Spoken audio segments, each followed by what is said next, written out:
and we're going. We're going at this. Cause Yeah, like, oh, I gotta bring we're this back up because back. that makes me brighter. Um, Hello, welcome to another episode of This Is Entertainment, or It's Entertainment. I don't know because I'm gonna branch us off today and actually give us like our own channel and everything.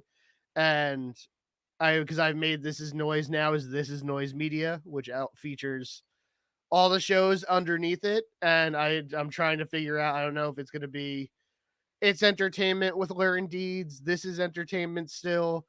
I haven't really like figured that out. But welcome. Welcome. Welcome. We're here and we're back. So Hi. this is gonna be episode 1 of our own. Like it's still Oh, excuse me. continuation of our show, but as our own entity separating from the This Is Noise I guess just folder show the channel. So we're gonna have our own channel. But we're gonna talk about this where Deeds and I were just talking backstage here, and we were talking about the trend, not even a trend, just what's going around. That is it Saosin or Saocean? And I'm going. I don't care what people in the band say. I don't care what the original members say. It's Saosin. You're not going to tell me any different. You're not going to tell me that it's Saocean. Not now. It's been what, like 15 years? Like you're not going to tell me after 15 years that I've been saying it wrong. I mean, We're not. probably longer actually. Yeah, there's no way we're not doing this. I'm not playing this game. And like, didn't he leave? Didn't he leave the band? Anthony Green, yeah, I'm pretty sure. But I'm pretty sure when they like came back, I don't know if they did new music or they did like a tour or something like that. He came back for that. So I think he's still technically like they're still technically like he's the singer of the band, but who knows what's going on with that shit. I don't We were. AJ got a clip of him that we were gonna use in a old mixtape studio update video that got made but never released because no one liked it. Like the idea behind it was that AJ wasn't in the studio because his job at the time, like he was I don't know, he was doing something with shows, but like he was essentially hanging out with Anthony Green the entire day. And so he took his camera and he recorded Anthony Green, and like Anthony Green's got this like giant wrench and he's like, "Hey guys, AJ's hanging out with me today." And I kind of love it.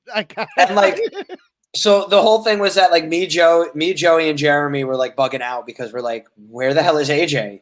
And then like we see that we get this update and there's Anthony Green, and he says that AJ's hanging out with him. And then we go, well, fuck, like, what are we supposed to do? Like, we're supposed to track vocals. Who's going to sing? And then me and Jeremy look at Joey, and then it cuts to Joey in the vocal booth, just like screeching like the chorus of one of our songs, because Joey's not the best singer, but he was purposefully just making himself worse anyway, because that was the joke behind it. And then so he does that, and then it cuts to me and Jeremy in the control room, just like, it's great, buddy. It's so bad. And then it cuts to like me with my head down, just like, oh no, and Jeremy just like, what have we done? And then it cuts to Joe, and he goes, I don't know about you guys, I think it sounds great. And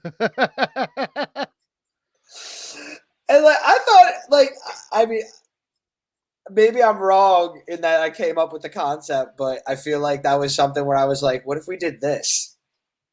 And that's not why. It just, I don't think the other guys liked like just how it came out, but like I thought it was fucking hilarious. Like I thought it was great. And like it would have been a fun little studio update because we only released one. We were in the studio for a little bit, technically. Yeah, I mean, I love that. I love that it's Saosin. Just for everybody listening, it's Yeah, Saosin. no, it's Saosin. Saosin, like what? Yeah, I don't know what that is, but I love that first record. But like, I never listened to Circus. Saosin. Which one? Yeah, like I never listened to Circus Survive. Atlantic So, or like, Pacific? yeah. Atlantic or Pacific? But that's going around, and I just feel like you can't tell me after over a decade No, that it's something different no, now. no, no, It's no. not that's not what we're doing. It's Saosin. Anthony Green is wrong. Moving on. Suck it, Anthony Green. I'm sorry. You seem like a really nice guy. I don't mean that. That was rude. That was mean.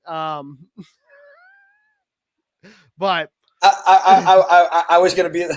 I was gonna cut in and be like, "No, I'll say, but no." He really does. He seems like an awesome dude, like a normal human being. He was really cool to give us that little clip and like gave us the green light to use it in our studio update, and we just never did. Sorry, this is like absolutely ridiculous. So I joined. So obviously, like I'm streaming on Twitch and everything now. So I'm trying to find like other streamers to collab with and like stuff like that. So I've joined a bunch of Discord groups, and I just like that. Like I don't want the normal conversations. Like I don't want the hey, good morning everybody. Like I just want to know what's going on. And I just get slammed with just Discord notifications all day where I'm just like, shut up. Maybe that's just me. Maybe it's just like my tolerance of human beings is just getting less and less. So I'm just like, shut the fuck up. But like, I'm happy to like play games with you guys. Like, you can come on the show. It's cool. But I'm like, stop. I don't care about like your job interview. I don't fuck the patriarchy. Stop working bullshit jobs. Quit the job. Do what you want to do. I don't care. But and I can't figure out Discord worth shit. Jack, stop. So we're gonna talk because we're kind of off for a little bit. We're gonna talk Loki and we're gonna kind of slam it into a couple different all the last 3 episodes. Basically, we got 4, 5, and 6 into one giant thing right now. Well, I just want to say that it was fucking awesome. It was to just sum it up real quickly. I've talked about it with a couple different people where like the Disney Plus shows, because you've got the Marvel Cinematic Universe and we're used to these big budget like huge 2-hour, 2.5-hour films. And then they're like, "Oh, we're going to get like our spin-off shows." And anybody who's watched TV since the 90s, a lot of the time spin-off shows don't do great. But like Disney, well, no, because the idea is traditionally they have a much lower budget than the movies because that's how it goes. But that's not what Disney is doing. No, that and like the writing that goes into it has just been it's been so insanely good. They're seriously knocking it out of the park. Where I feel like each show has been better and better as they've released. Which just makes me more excited. Like I'm already excited for the Moon Knight show, but just makes me even more excited for the Moon Knight show. Well, because that's amazing. One of the reasons I feel like Loki in particular, which I felt like was really well written, one of the reasons I believe for that is because I forget the guy's name, but like it was a Rick and Morty writer that wrote a bunch of, if not all 6 of the episodes, was it? And he learned under the tree of Dan Harmon and Dan Harmon's circle of storytelling, like that is tried and true. And if you've mastered that formula, which I feel like the Rick and Morty guys have, sky's almost the limit. And I feel like because of that, they really knocked it out of the park. They really did. And just to kind of sum up the last 3 episodes, of course we've got from the Loki variants and Richard E. Grant coming in and crushing it as classic Loki. Don't discredit the alligator. That alligator freaking nailed it. I will get to as I've seen him dubbed on the internet as Florida Loki, not alligator Loki. We've got Florida Loki and his chaotic nature. Oh gee, I heard Loki Gator. Where with the variants, and then they go after I think it's like Alaranth or something is the name of the big cloud, and it of course they enchant it. Richard Grant fulfills his glorious purpose by bringing up this gigantic um what is it called? Asgard. Yeah, and just like I can't I want to say it is a distraction, but like it was like an after image. Fuck, I don't remember. I can't. I don't know. But Well, but his because like it seemed that like each Loki, like while they had similar powers, each Loki variant kind of had like something different. And OG Loki, Richard E. Grant Loki, excuse me, he was really good at conjuring illusions, like his illusion. That's the word I was looking for. My brain was just like, no, you're not gonna get it. Because he did an illusion so well that it tricked Thanos into thinking that he actually killed him, and then he just floated among space debris.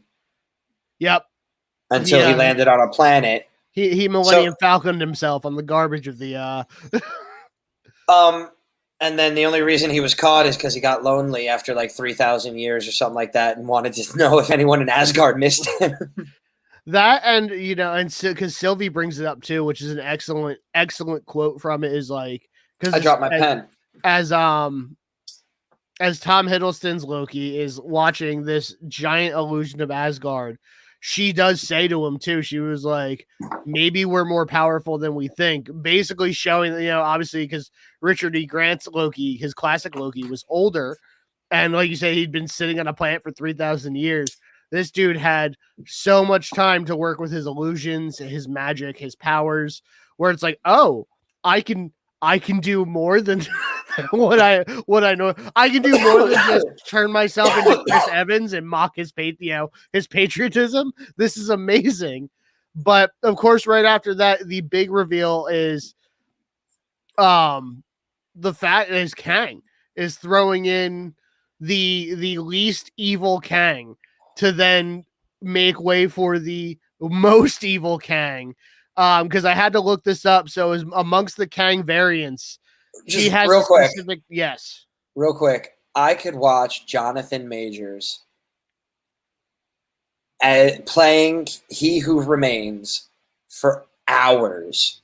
I want hours of him playing that specific character, and I hope at least one of the Kang variants that we come across is similar to He Who Remains, because just every little choice that he made, like, I don't even want to say that he hammed it up, because that would suggest that like he was chewing the scenery, like, but you want to talk about an acting class, and just every little thing that he did, like while some of it may have been goofy or whatever, it all just it fits so. What I want to see more of that character specifically. I was so entertained. So for anybody that doesn't know, there's because Kang's whole thing is conquering time, and that's his whole thing in the comics. That's his spiel. So I believe there's also basically, I think it's got a different name, but it's like a congregation of Kangs. It's basically your keepers of the timeline, except they're all Kang in the comic universe. It's all Kang, and I've seen comic pages that show that there's like hundreds, if not thousands, of them. Where when because Jonathan Majors says it too, when Sylvie stabs him, he's like, he basically brings it. He said multiple times through his whole speech and everything he was doing, like that is basically, I can't find it because I keep typing in like least evil Kang, but there is a version of Kang where he lives, that he's the literal least evil, and also in the comics version, most powerful version of Kang, but he's also the least evil. And that's what we saw as He Who Remains. And Sylvie just murked him. And he was like, well, and now you've basically released the Kraken. See you like, soon. yeah, like you're now going to get the most evil versions of me now branching out from this timeline, which I believe was his whole point of keeping the sacred timeline, was that way, like, it kind of just kept everything at bay. And he was like, just work with me. And she was like, nah, brah. and now we're just, it's like, it's basically, it's the literal, you opened a can of worms. Like, that's exactly what Sylvie did in all of this. And it's, this is all Sylvie's fault. We can thank her for this. And I think we will be thanking her for this, because I think what we are about to get in the next couple, I don't think we'll really see too much of it in Shang-Chi. Eternals may touch on it, but then Spider-Man and Multiverse of Madness are obviously going to be just ripe. I feel like ripe with multiversal.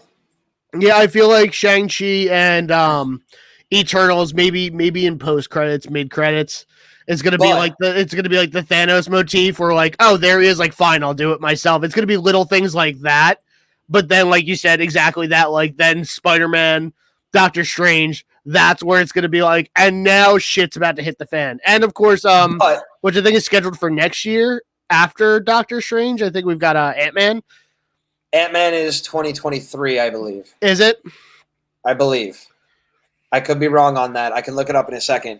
The one thing I did want to say, though, is that, like, I'm excited for Shang-Chi. Like, that first trailer, like, got me hyped in a way that, like, not that I was sitting there going, oh, okay, Shang-Chi, whatever. Like, it's a Marvel movie. I'm excited. But, like, after seeing that trailer, I'm sitting there going, like, strip the Marvelness away from this movie, and I probably would have saw this trailer and been like, holy fuck, this looks great.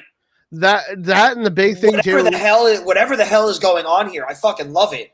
But you add to the fact that it is going to be MCU, and this dude is obviously going to join the fray in some way, shape, or form along the way. Like, hell yeah. Let me see if I can find this. I want to see Shang-Chi fuck people up, man. That, and it's what's really amazing too is for me, I have very little knowledge on Shang-Chi. Like, I have little tidbits of the comics and everything I've read. My knowledge of Shang-Chi, I know what I have been told from, like, Kevin Smith and New Rock Stars on YouTube and Kevin Feige. Like, that's what I know of Shang-Chi. I have not read, we have established I am not the best comic book nerd, quote unquote. So I obviously have not read any Shang-Chi books. But just the legitimate hype, I found myself, like, I'm sitting there watching it, and, like, I'm bobbing, and, like, you're the dragon, like, yes, let's go. I want this movie out. Yeah, that's kind of what, at least with me, what happened was just, it was exactly that same thing where I have zero knowledge on this movie. I have zero knowledge on this character, except from what I've been told by people who do know about this character and what they think the movie's going to be like, and what Feige has told us about the movie and everything, and even what the cast members have said about the movie. And that's it. That's all I have. And when this got announced, I was like, like, it was exactly, I was like, man, I don't know anything about this. Like, I don't, like, whatever. Like, maybe he'll be a big player later, but, like, didn't matter. And then that first trailer dropped, the first full trailer. And I sat there and was like, I have never been excited about a comic book movie or just a movie based on something else with zero knowledge on the character, and gone, I can't fucking wait for this movie to come out. Like, this is insane. Like, I know nothing. Good. It looks so good. That, and of course there was also, which I've got pulled up, which I don't want us to get sued by Marvel, so I'll just play a quick little tidbit of it. And they stopped doing it, which I'm pretty sure we're just going to get. Probably it's going to just be more of the shows now, but they did the one shots for a while, where it's this is a minute and a half of, this is Oh yeah. where he's in jail and everything like that. And I guess this clip doesn't have all of it. I guess it is more than just a minute and a half. Oh but it's about like 10-15 minutes. Where that whole one shot ends with him sitting there and saying like the real Mandarin wants to see you, which I think is going to tie into obviously the real Mandarin, which I believe from the trailer all I've got is Shang-Chi's father. Like that's so which kind of like they hinted at this is what's so great about Marvel is they hinted at this motherfucker years ago, and all we got is this like 15-minute clip, just excited to see Penn Kingsley and Sam Rockwell come back while they're sitting in prison post Iron Man 2 and 3. And then they're like, oh, there is a real Mandarin. That's awesome. And then them coming out and being like, here's Shang-Chi and the 12 rings or 10 rings, whatever it is for the Mandarin, and being like, by the way, the big bad's the Mandarin. Oh, by the way, it's Shang-Chi's father. And you're just like, what? Like that, it's still that whole exactly what they made it seem like to, or not even what they made it seem like, what they did with the whole 10 years of build-up. They're still doing it where you're not paying attention.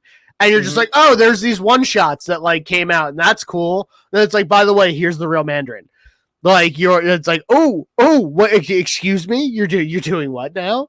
And that's just like it gets me more and more hyped for this movie.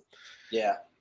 To the point where I think right now I am like Eternals looks great, and I'm excited to see Eternals, but I am more excited for Shang-Chi right now than I am for any of the other MCU movies as of right now. Let's put it this way. I'd drop money for Shang-Chi opening night. Right? I'm willing to wait on Eternals. Yeah. Absolutely. I can wait until someone says no, go. Mainly because I feel like I'm just getting I feel like Feige's trying this is Feige's make good for the Inhumans. Yeah, which also was that because that was Marvel, but it was technically ABC, right? Well, it was supposed to be a movie. It was supposed to be MCU proper, but then they moved it to the television division along with the Agents of S.H.I.E.L.D. And then essentially what they did was that whatever the movie was supposed to be was the first 2 episodes or something like that. And then they had another 4 or 6 episodes or something like that they added. I haven't watched any of it. I heard it was bad, and that's not why I haven't watched it. I just have. I watched. There's these YouTubers, Mr. Sunday Video or something like that. Mr. Sunday Movies. It's 2 British guys, and they watch stuff so I don't have to, and they did a whole break. They did a whole breakdown of the Inhumans, and I was because I was in a mood where I was just all right. I was let me watch maybe I'll watch the Inhumans. It couldn't have been that bad, and they were just it's terrible. Don't do it. we already did. We'll tell you why. My only interest in the Inhumans show, and just in the Inhumans really in general, is Lockjaw. It's just your giant space bulldog. That's my only it's my only real interest in their story and their characters. That's my only interest was how Quake from Agents of S.H.I.E.L.D. was going to tie into it. And she never did because it never went. It got canceled because it was terrible. Yeah, that's what I've heard. And like I said, it's always something I'll give it a chance. But the thing I am excited about though is that because I think Feige has said for the past couple years or whatever, he hasn't outright said it, but he's kind of hinted that maybe Agents of S.H.I.E.L.D. isn't necessarily canon. Right. But now that we're doing this whole multiverse of madness, now we can bring them in. And it can just be here's an early alternate timeline that we've been watching that we watched because, like, I don't know, it bums me out. I was a real fan of that show, and it really bums me out that like they tried and they wanted to, and they even got Sam Jackson to cameo a couple times, but he was really like the only one from the movies. Him, And Colby Smulders. Him and Colby Smulders. That was really it, I think. But that was really it. We never got like Cap or Iron Man or Thor or Banner or, you know, I mean, we did, but I mean, it gave us a Ghost Rider, Robbie Reyes Ghost Rider, which I actually, and you know what, this is unpopular opinion, I actually enjoyed the Nicolas Cage Ghost Rider movie, the first one. The second one was definitely like not great. Like neither of them were great, but I enjoyed the Nicolas Cage one. And then the Robbie Reyes Ghost Rider, like I got into the lore of it. I was reading the comics online just to try and figure out what was going on, and I was so excited for it. And then I think they dropped that one too. I think they were setting him up for a whole series on Hulu. Yeah, he was supposed to get something, and like he's still kind of sitting in limbo. Like, will he be MC? And like, I hope they use that dude because like I thought he did fucking great. Yeah, absolutely. And if you're gonna bring in Ghost Rider, I mean, we've already he wouldn't be the first second generation hero to be the start in the MCU because obviously, you know, Scott Lang is second gen Ant-Man, or at least the most popular second gen Ant-Man. I don't know if there was actually someone before him or not, but I want to say, as far as my knowledge goes, it was just really just Hank, right? Yeah, it was just Hank Pym, and then when Hank turned into, I think Hank actually became Yellow Jacket in the comics. He wasn't exactly a villain at first. I think there may have been a villain because I mean timelines and multiverses and everything like that. But I think Scott Lang was the only other actual like Ant-Man. I could be wrong with that. I'm actually trying to see what overlaps, like what era Robbie Reyes' Ghost Rider is, because I feel like as far as comic book timelines go, I feel like he absolutely overlaps with Sam Wilson Cap and everything in the comics. So I mean as far as timelines, if you're pulling what that would make sense. Yeah, from the comics into that, it looks like he does, because of course, you know, the ending of the one series was the Secret Wars and Battle World, and that was all the multiverse is basically what's happening now is the multiverse is colliding into one new universe again, which is kind of what solidified. I'm not sure if I have a feeling that this multiverse stuff is going to last a hell of a lot longer than we expect it to. Oh, I hope so. It should. And I feel like it's going to end. It's going to end with the Russos coming back to do Secret Wars. You know what I like too, and I know they touched on it in WandaVision, is and I think that's because hang on, just real quick. There's so many avenues that can be taken with certain characters right now, and I guess I'm kind of just specifically talking about the Spider-Man characters, the Spider-Man characters, because like Feige has hinted that like we could see an MCU Venom, but everything that they're doing over on Venom, like there needs to be a Spider-Man. So like, I think I brought it up. Like, there's the rumor that they could bring back Andrew Garfield, and Garfield could be the Spider-Man in the Venom universe. Mm-hmm. But I really feel like it's all going to. I think Tom Hardy has a lot of pull, and I think that if he wants to play in the MCU, I think he'll be able to play in the MCU. And I think it only makes sense, especially with, I would say, the casting of Carnage, specifically the casting of Woody Harrelson. Woody Harrelson's grade A, man. Yeah. And it's and I mean, we could spend a whole 2 hours just talking about his whole fucking career arc. But he's grade A, and if I'm not mistaken, he's a comic book fan, and he has a lot of pull. And if he wants to play in the MCU, I think he'll be able to play in the MCU. And then you also have Tyrese come out and say that Morbius is part of the MCU. Mm-hmm. And Tyrese ain't dumb. Like, if he's saying it's part of the MCU, like, he knows. So I don't know if he wasn't supposed to say that. But so I think there's a lot more at play here. And I think it's all probably leading to, like, it'll probably be called, like, it'll either just be like Marvel's Secret Wars, or it'll be like Avengers Secret Wars. But I think that's what it's going to culminate in, and that is what's going to finally, like, reset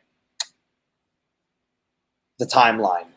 But that literally could be 10 years from now. Sorry, I'm listening. No, but that was it. These notifications are driving me fucking crazy right now. But this could be the next 10 years. That's what I'm hoping for, and what I like about all of it is obviously there's the issues with which also we don't need one anyway, but I think there were issues in the beginning. I think Marvel has it back now, so I could be wrong, with Universal owning Hulk and still being part of the MCU, but that's why we never got another standalone movie. I don't know if that's been rectified since then, but at this point we really don't need one. I think we touched on it briefly with Ruffalo coming back for She-Hulk, and that's kind of what they're going to do with that.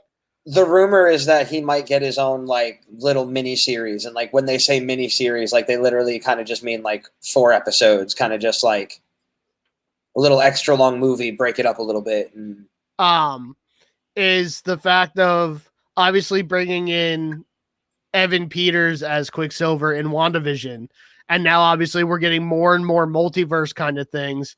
We're kind of the same thing where, like, you know, Abomination looks a little bit different in Shang-Chi, looks a little bit more comic accurate, as opposed to his version in The Incredible Hulk with Tim Roth. And I think that's going to kind of wave everything in where you can sit there and we can get away with, like, well, why, you know, because of course it's like, well, you recast and we know that's how movies go. That's how things happen. Actors get recast. Terrence Howard was recast. Obviously, we got Edward Norton that was recast. Well, one of the rumors is that they're going to use this to, like, you know, explain certain things, and like that essentially, like, yeah, like Terrence Howard turning into Don Cheadle was He Who Remains, which is absolutely correcting the timeline, and like, oh, this isn't quite right. Yeah, and that's what I like about this, is to kind of be able to make that more canon, where it's like, all right, like, it's still the same, but it's different. Speaking of Don Cheadle, did you watch Space Jam 2? Not yet. Okay, so we've been meaning to. We actually watched the first one the other day, but it was after I came home from FedEx and I couldn't. My hot take on this movie, without spoiling anything, Don Cheadle steals the show. First of all, Don Cheadle is the best part of the whole movie. The entirety of the movie, Don Cheadle. Continue. I'm just gonna grab a drink. And also, you know, a lot of people are giving it hate, and they're like, "Oh, well, it's supposed to be a kids' movie." It's not amazing cinema. It's not really supposed to be. The original Space Jam with Michael Jordan is great. But again, not to, like, it wasn't intended to be this most amazing cinema. That wasn't the whole point of it. It was meant to be this campy little, like, cutesy thing where, of course, adults are getting the adult jokes and the kids like it because Looney Tunes, and with all of that. So this is a copy and paste kind of thing. It's not meant to be amazing cinema. So realistically, it's got to be better than the first one because Jordan can't act. And we know that LeBron can. Yes. But but it was almost like it was written like he can't, in my opinion. It was almost written like he can't. So I'm not saying it was the worst fucking movie of the year. Not even close. But I feel, in my opinion, it's one of those movies that it's worth the watch. Definitely watch it all the way through. Enjoy it for what it is. And then there you go. There's no use comparing it to the OG. There's no use comparing it to what's coming next. If there's something coming next, which I think there's rumors of The Rock coming in and doing a Space Jam 3 or something like that, because we need more Dwayne Johnson movies. So that's how The Rock's going to get back in the ring? He's going to wrestle with the Looney Tunes? Dude, I hope so. You know what? If that's what we're going to do, I would love to see The Rock come out and wrestle the Gossamer. That's just, that's kind of, or Foghorn Leghorn. Could you imagine that? Foghorn's just in a high school unitard, just ready to go and wrestle The Rock, and The Rock comes out and he's like, I say. And he just comes out ready to go. I would love that. I would absolutely love that. This is okay. So Space Jam is a Warner Brothers property. Yes. Warner Brothers owns Turner Warner, right? Warner right. Turner, right? Turner has WWE's competition, AEW. So realistically, if Rock does this movie, they're not going to go to WWE, guys. They have wrestlers already in house. Yes. That movie's never going to get made. I can tell you right now, that movie is never going to get, not with The Rock, because realistically, they would not, I mean, they could, but that would just be so dumb on Warner's part. Yes. To pay the WWE just because that's where The Rock's connection is. Yes. But Rock is a loyal dude.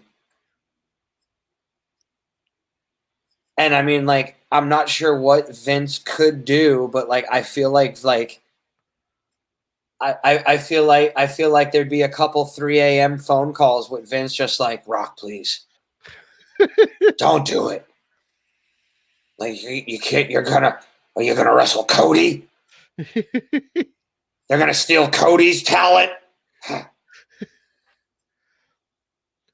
That movie's never gonna get made with The Rock because it's Warner's. That's the funny thing, and I can tell you this, and it doesn't spoil any of the movie.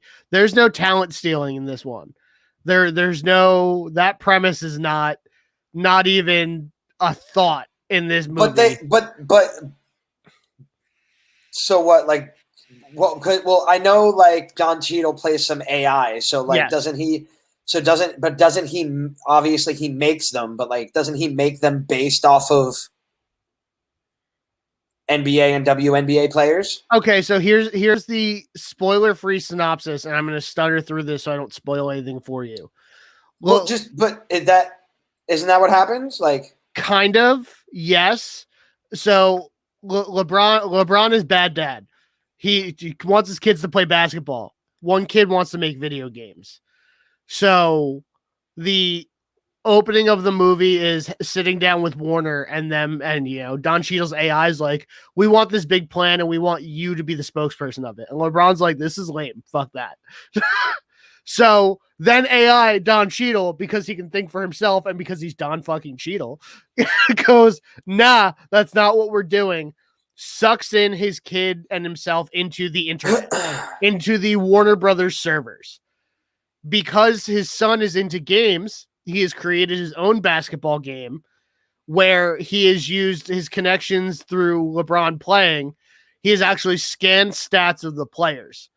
Don Cheadle steals his video game algorithm to create the players. So it's not so much stealing the talents. He plays good, the great and powerful Oz. Basically, he's like, oh, well, if he's like, do this because your dad never cared. And then he makes these monster players. The Goon Squad. Yes. But they are based off of, isn't it 3 NBA players and 2 WNBA players? Yes.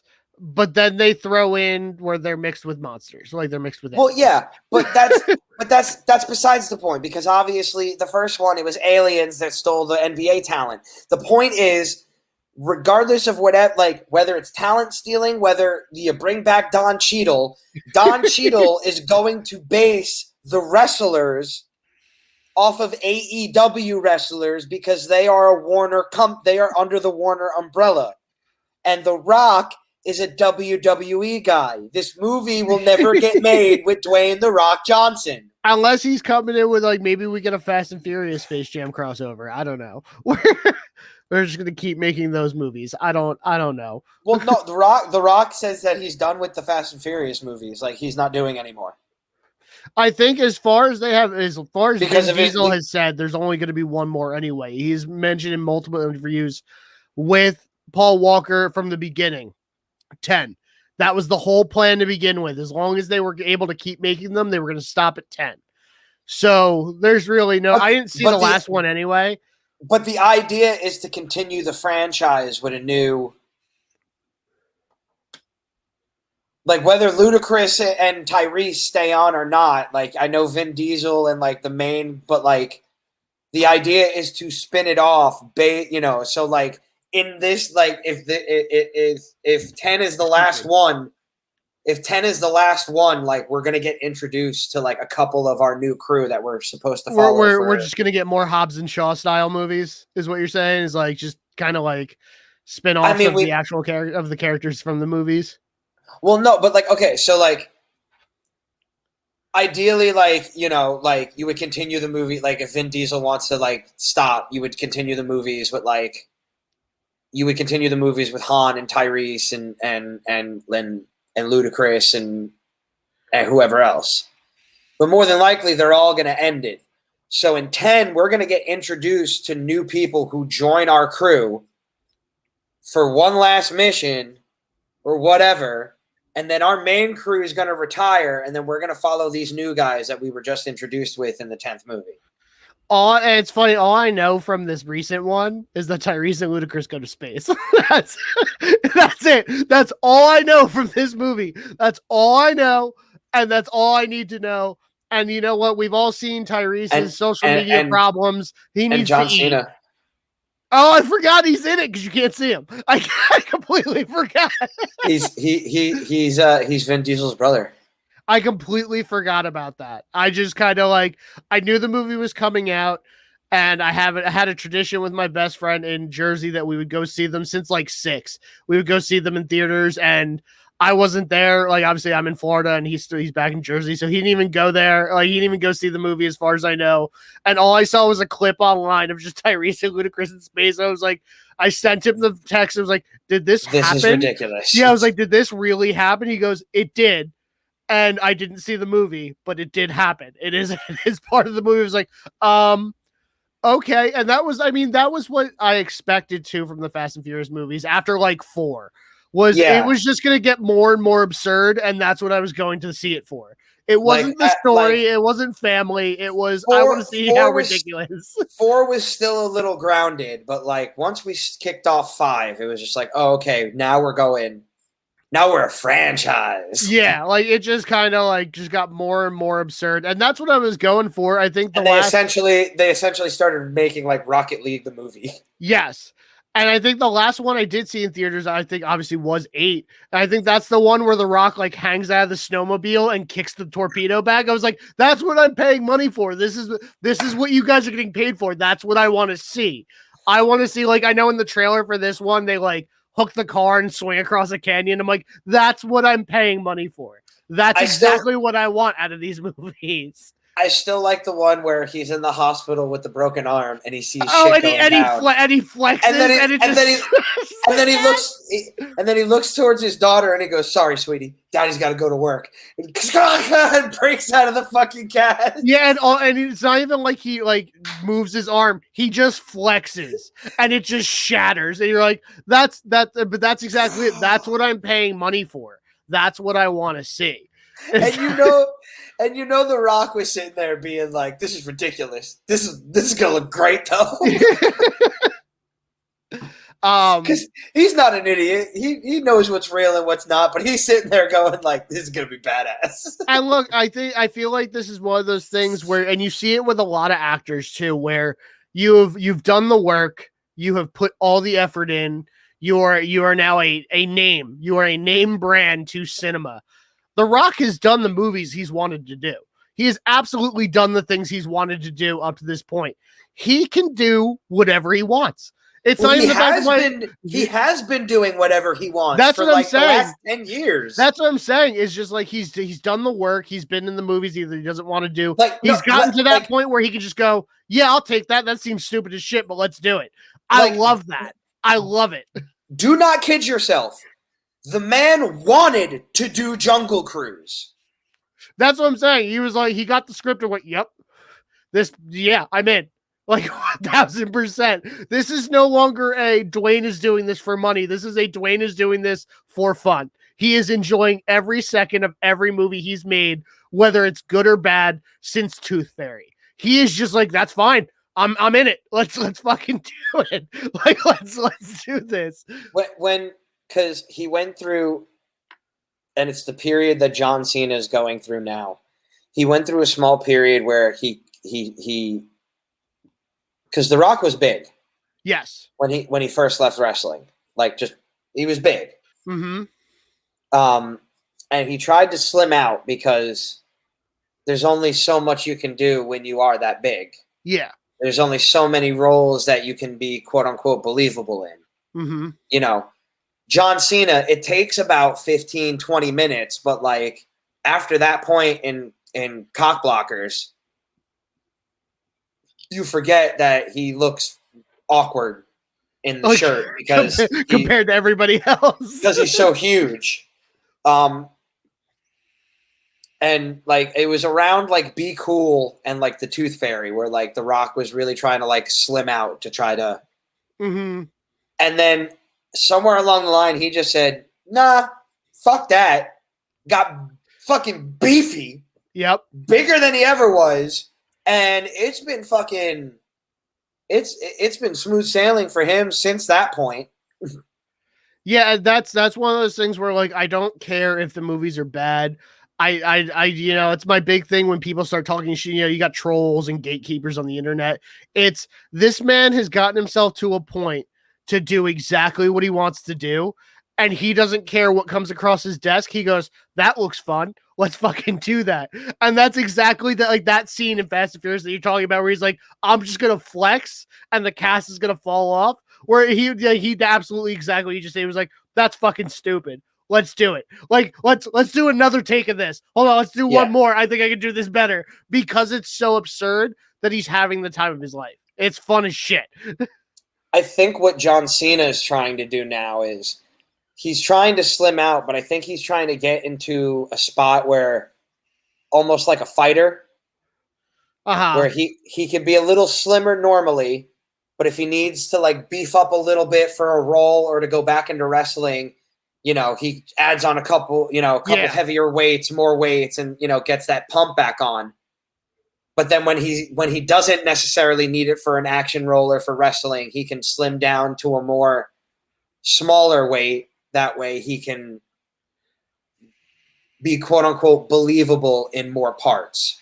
Which, speaking of John Cena, I haven't had a chance to watch the recent trailer yet, but I've seen a clip from the new Suicide Squad where he's planting C4 on the wall and King Shark just holds up a thing and goes, Peacemaker. And he just goes, shut up. I don't look like that at all. I'm like, you know what? I'm here for John Cena. I'm here for the Cenaverse. Look, he's got to knock it out of the park. Before the movie was even done, they greenlit a Peacemaker series, which I think is in post production right now. You would know more than I do. Yeah, they're done filming. The movie's not even out yet, and they're done with this. They're done filming. We're gonna get Suicide Squad, and then eventually we're gonna get the Peacemaker series. He knocked it out of the park. He knocked it out of the park that well that HBO was like, "Can we do something with this?" And James Gunn was like, "Yes, please." That's why he didn't go back to Guardians right away. Yeah, I'm very excited for John Cena to come out more and more, because I feel like each film is just getting a more and more out of his shell and out of the whole, like, you can't see me, John Cena's a wrestler, and each thing he does is just more and more out of his shell to get to the point like you're talking about where The Rock's at, where it's like he gets to be himself and just do whatever he thinks is fun that comes across his desk, and I am here for it. Him and Batista right now, while they're on like slightly different paths, they're both at the same point where like you can see each of them getting more and more comfortable the more, and not even necessarily a specific role. Like, yeah, Batista's played Drax like a half a dozen times by this point. Yep. And rumor is that he's his time with Drax is coming to an end, which brings a tear to my eye. But it sucks. But I think what I read from an article and what you're talking about is he's like I'm. How old is he? He's got to be in his 50s, right? He's reaching 50, if not like almost there. But yeah, like he's gonna be 50. He's tired of always being shirtless in a film. Yeah, that was the quote I saw where he was like, I can't. He's like, I'm almost 50. I'm not gonna keep doing things with my shirt off, like just because like look. I don't know what they could do, but like I hope by some like multiverse of madness stuff, like they just put him in a different character. They put him in a different character. Yeah. Because I wouldn't, if he's still willing to play in the Marvel sandbox. If he's just like, look, I'm done with Drax. You want to multiverse this and put me in something else? Like, I'm game. I would try to fucking keep him. Because I think because there's a like he's got a lot of talent, and I don't think that's necessarily something that you want to let him go if you can keep him.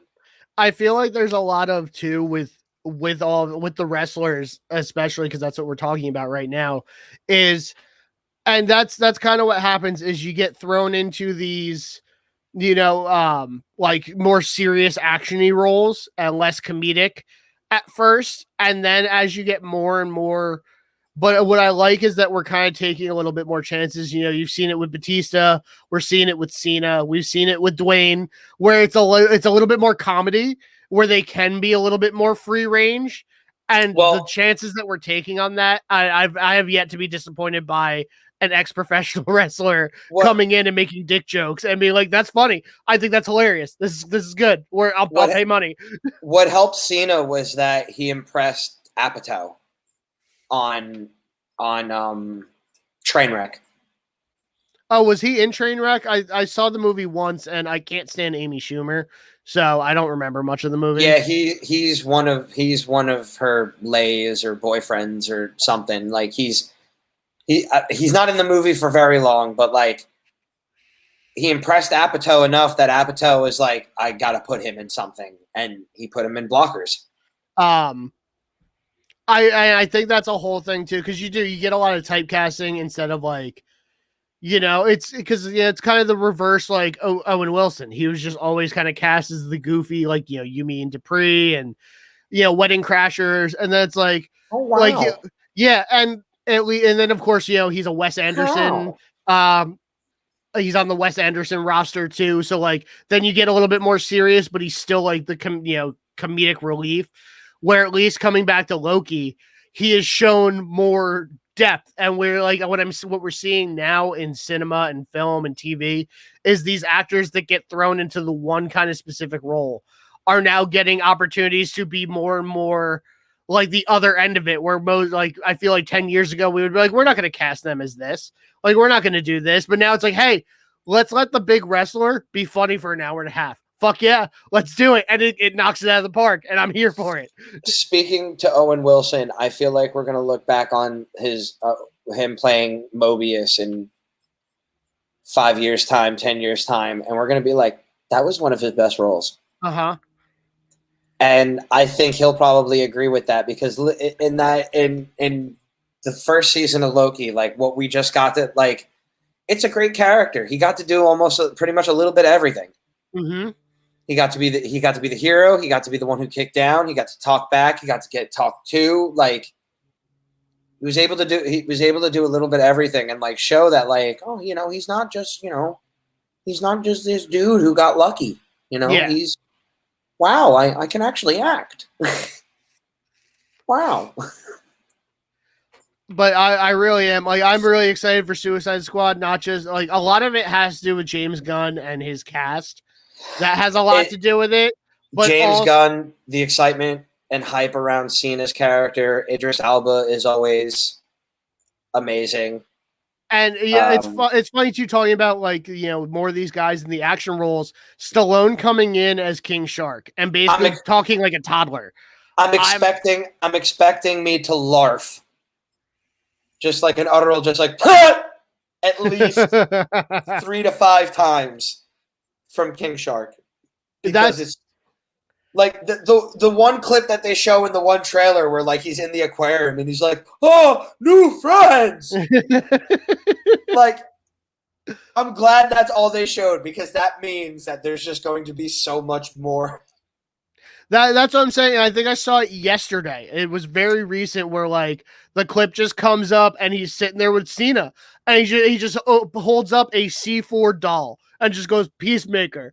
And just Cena's just like, no, I don't look like that. And then like that's the whole clip. I'm like, that's all I need. I'll pay money. I'll pay the money for this. That's like you have my attention. King Shark is one of, especially in media, because Ron Funches has played King Shark in the Harley Quinn cartoon and knocked it out of the park, where now we're bringing so much more attention to this absurd character, and I'm so here for it. Even in the new game that's coming out, like he sits there at the end of the trailer and he's like, behold, it's Superman. Like even that King Shark, I'm like, I'm so here for King Shark. Let's do this. I'm pretty sure in King Shark's in a video game. Like a new video game that has either come out recently or is going to be coming out. He's in the new Suicide Squad game. That's not based on the movie, right? No, it's a whole separate thing. He's voiced by WWE wrestler Samoa Joe in that video game. Is he really? Yes. I want to see the rest of the voice cast for this because I know Tara Strong, who also voices Miss Minutes in Loki, is doing, which she's done a lot of Harley Quinn. Well, isn't she? Isn't Tara Strong OG Harley Quinn?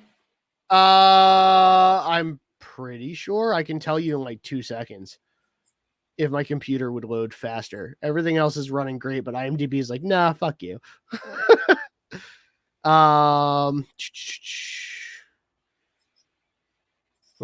should probably just type in Tara Strong. I'm 90% sure she is. I don't think there was a different voice actress and then like she came in like after 4 episodes. I don't think it was that kind of thing, but I'm not 90% sure. But I know she has been Harley Quinn since the animated series. I just don't know if it was immediately, not including the current animated series where Harley Quinn's voiced by Kaylee Cuoco. Yeah. But but Tara Strong has done I know she's done the video games. I know she did, if not all, and that's just what I'm trying to look up now, is just making sure so I'm not wrong, is that if not all of it, most of the animated series. Yeah, I mean, well, if she's OG Harley Quinn, then like, yeah, it makes all the sense in the world to use her if she's still willing. Yeah, she's done so much. I know she was Timmy Turner. She was Tommy Pickles. Yeah, she was let's see. Here we go. Kill the Justice League. That's the one I want. That's the game that's coming out, and there's only been the one trailer, and they used Bombs Over Baghdad by Outkast for the trailer music, and it's just like it gets you so hyped. You're like, fuck yeah. Like, I don't care if this game tanks. Like, wow, that blows my mind that it's taking forever to load. But just the fact that Samoa Joe is doing King Shark, that's amazing. Yeah, that's so fantastic to me. I thought that was dope. Considering that, I feel like King Shark's gonna get a lot of hype in this movie. So, and then people are gonna be like, oh, more King Shark. Oh, look, King Shark in this game. It's funny when you go to the IMDb for the game, the only cast members that are like on here is just Tara Strong's Harley Quinn and Samoa Joe as King Shark, and there's nobody else on this list. Well, because There's nobody. I think those are the only two that are known. In the trailer, you've got Deadshot. I think that's his name. Which was what Will Smith in the first Suicide Squad, and Captain Boomerang. But it could just be for those two. It could just be normal video game voice actors. They're just in everything, so that's why it's not a huge deal to release them. But to get everybody hyped, of course, you put in Tara Strong and throw out Samoa Joe. That's awesome. See, and I love that. Like, to the point where with my stuff behind me for my aesthetic, I've started buying Funko Pops again, but I'm back to like I buy the ones I want. And I have on pre-order is a King Shark Funko where I'm like, I need it. I don't care how it looks. I need it. There are 4 Funko Pops in my house. 2 of them are my ladies, which are a Grinch and Max the dog. And they come out every Christmas. Uh-huh. But the rest of the year, sitting right underneath my television over here, and don't pay attention to the TV because I have the Olympics on. Oh, excuse me.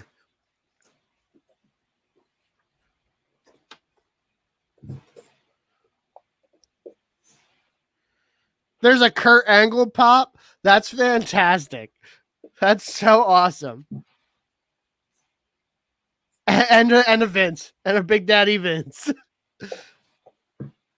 This is the only 2 Funko Pops that... Actually, no, that's false. I have a third one that Derek got me years ago.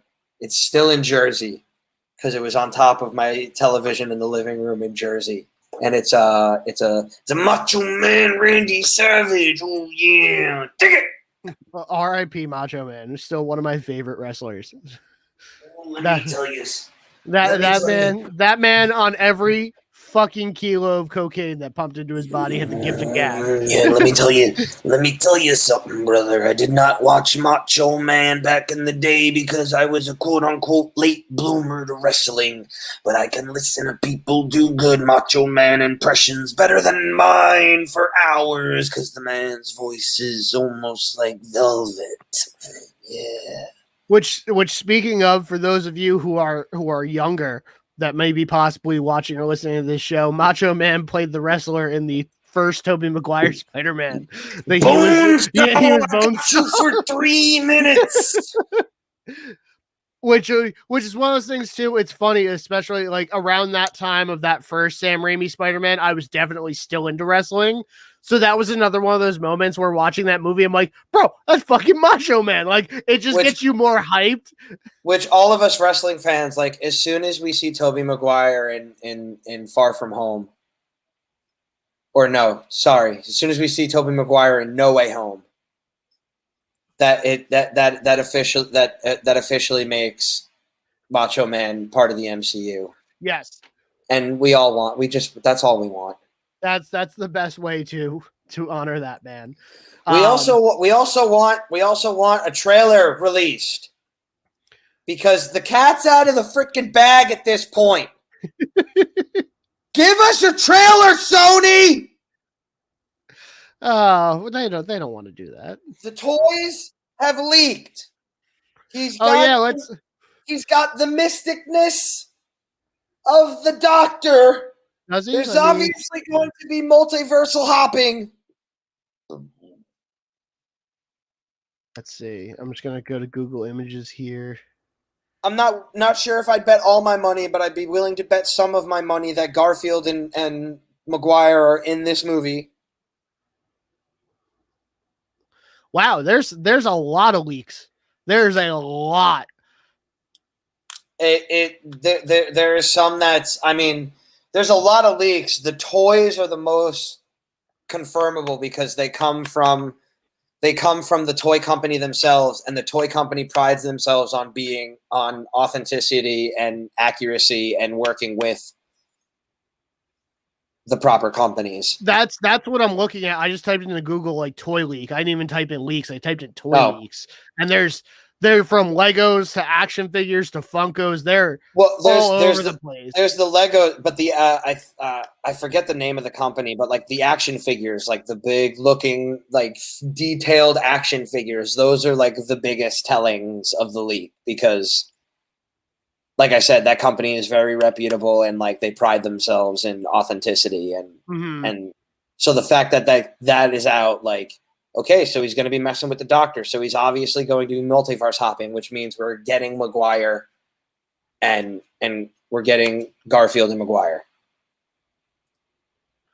That, you know, what's funny is a huge thing that I've seen through leaks and interviews and everything with the future of the MCU and everything like that, which I never really thought of. And I'm really big on watching things and like, because I love movies and films, so I love like kind of learning about people's body language. Is during these interviews, especially doing things like the way we do them with our show, where you know we sit here we're looking at each other from a screen, you know, which a lot of these interviews have been, especially still in COVID times and everything like that, where one of the big telltales, and I never thought about this at all, is in a recent interview with Garfield, they sit there and they're like, all right, we know you can't say anything, but like, can you say something? Are you in the new movie? And someone had brought up, they're like, look at his body language. Look what he does. And he immediately does one of these where he looks away from the screen and chuckles, and he's looking to the side. And I'm like, wait a minute, because I love watching movies and I love knowing people's body language. That's absolutely a telltale sign of like you can't fake that. That's not like, oh, I'm faking this to like get people hyped up. That's just a human sign of like, I need to keep this a secret, but I know if I do what I'm doing, something's gonna come out, so I'm gonna look away and I'm gonna chuckle about it. Where I'm like, all right, so you're in this, whether it be for 30 seconds or not. So you're in this. You just kind of let that's why Maguire just doesn't even fucking do the interviews. Yeah, it's funny. All I've seen from Maguire is really funny. Not saying that he's got a worse tell, because actually he's like a really good poker player.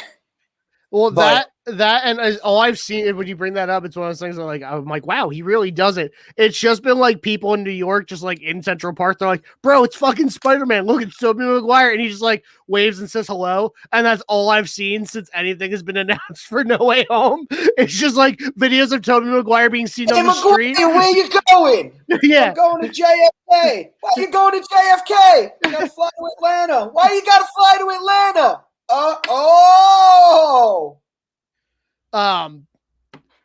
And like, yeah, I'm pretty sure like a couple months ago, like they were both spotted in Atlanta. So yeah, that's not a surprise to me at all. I'm excited. I'm excited for it. Definitely, like, as far as excitement of MCU movies coming out, it definitely goes like Shang-Chi is number one. I'm most excited for, then No Way Home, and then like you said, like Eternals is like, I'll see it, but I'm not gonna rush to go see it. Now, like, I'm not. Real quick, because we're getting multiple Spider-Men, and I feel like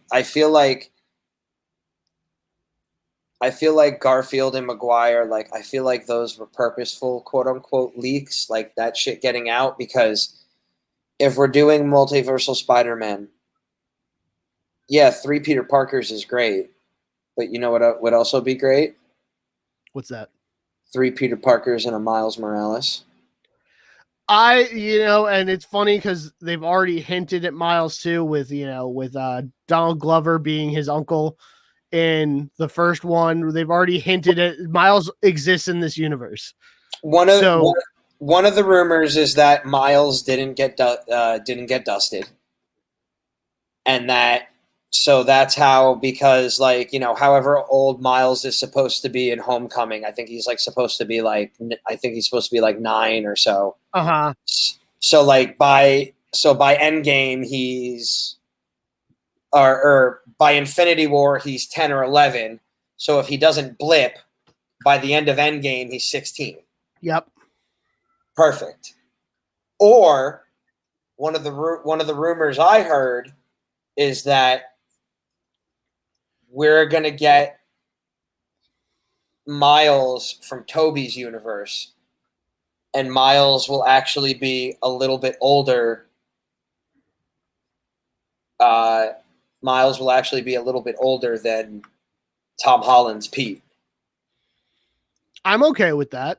And they're gonna do like a little reverse, like Miles has been Spider-Man for longer than Pete's been Spider-Man, and he's also had his Pete kind of training him. Mm-hmm.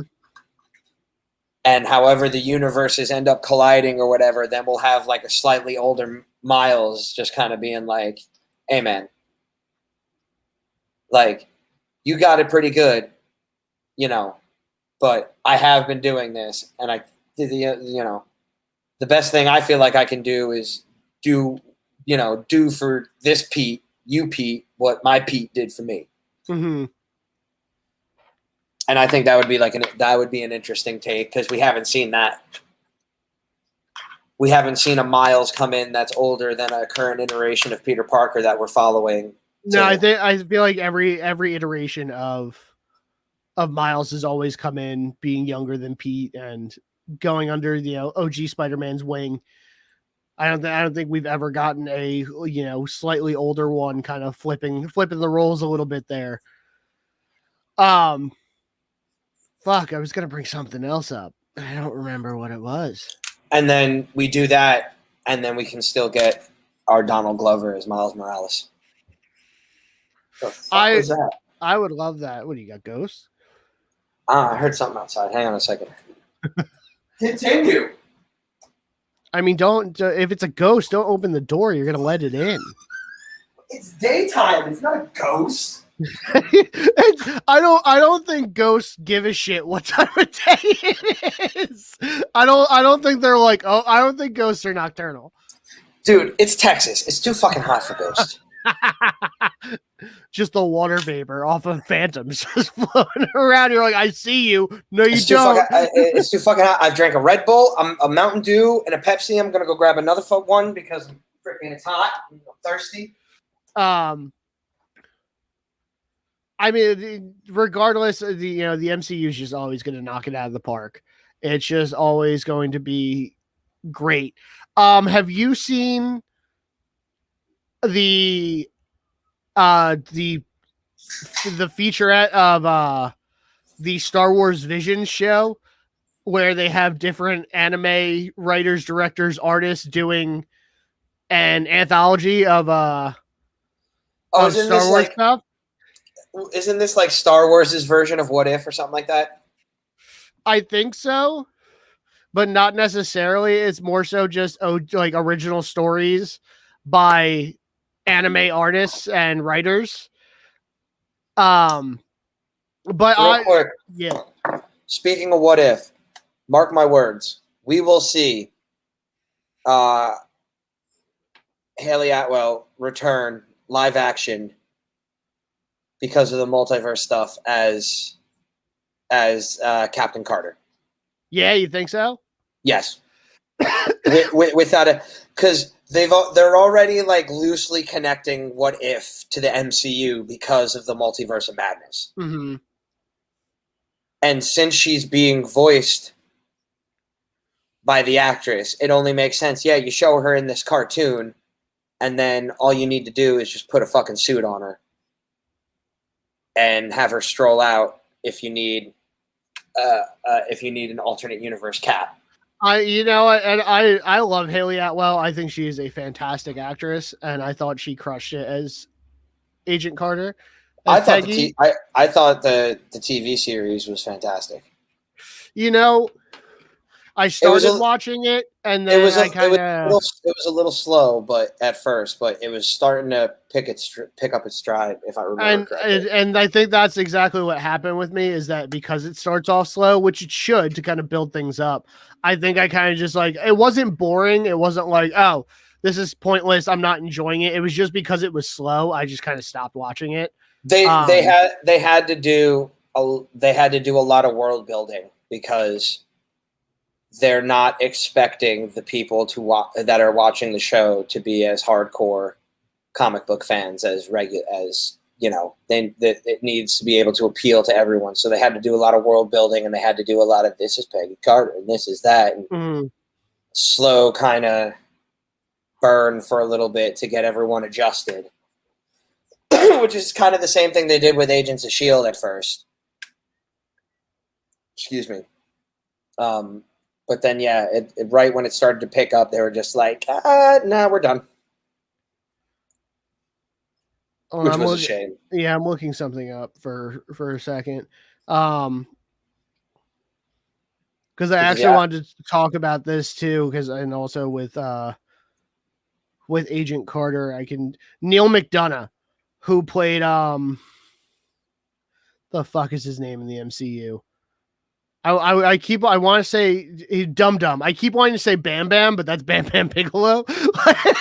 But he played Dum Dum in Dum Dum Dugan in Captain America, the first Avenger, and then in the Agent Carter series. I don't know if he was in it Oh a lot. yeah, that dude who's in like everything. Yes. So leading with him, first of all, I think I've never been disappointed. He's one of those actors that like the leader of the Howling Commandos, right? yes, and Yeah, that dude is awesome. Yeah, he's one of those actors that like you said, he's in everything, and I have yet to be disappointed by anything he's done.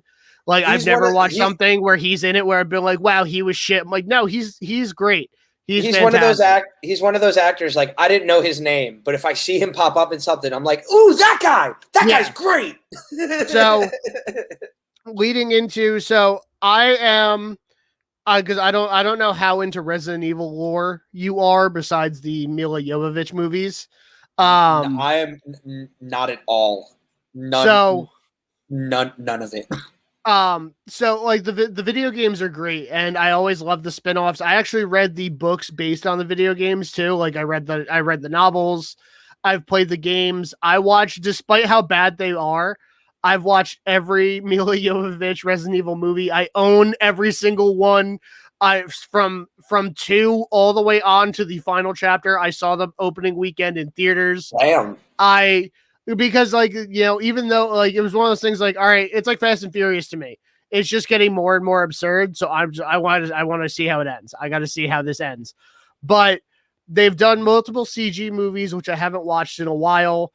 I'm playing all the games now. Resident Evil 2 still terrifies the fuck out of me, even with the bad graphics on the PlayStation version and the remake of it.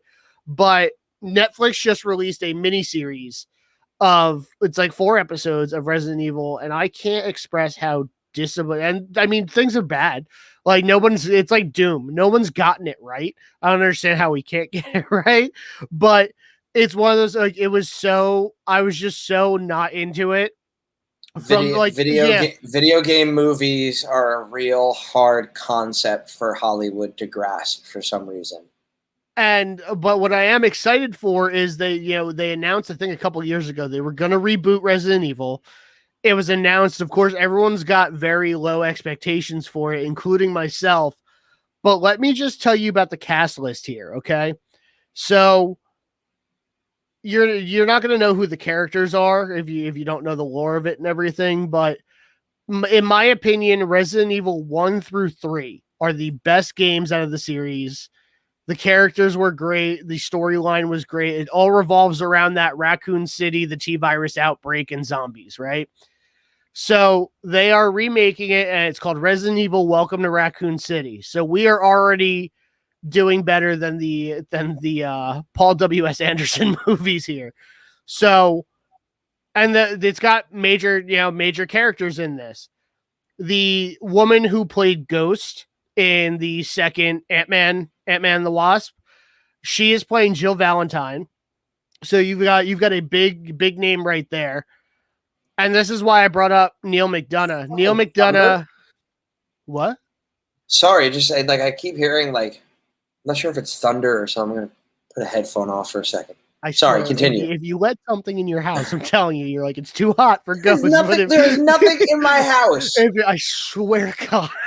I remember I am an ordained minister with the Universal Life Church.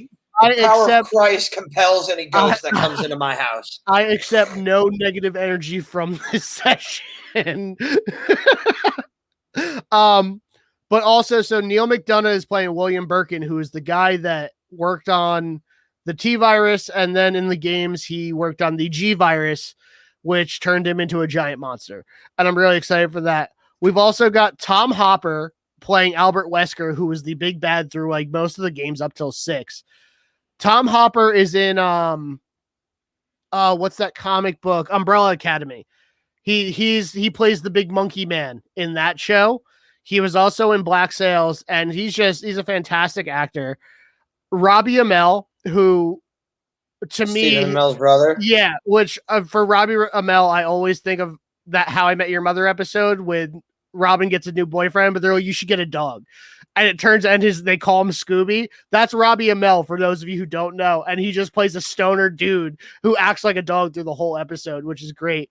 But also, as the chief of the Raccoon City Police Department, Chief Brian Irons, we've got Donal Logue, where it's like, all right, so that's your main cast right there up to that point. And then there's another guy. Love Donal Logue.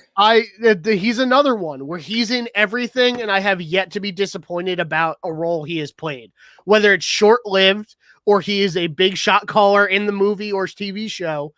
I have not been disappointed by any role he's been in.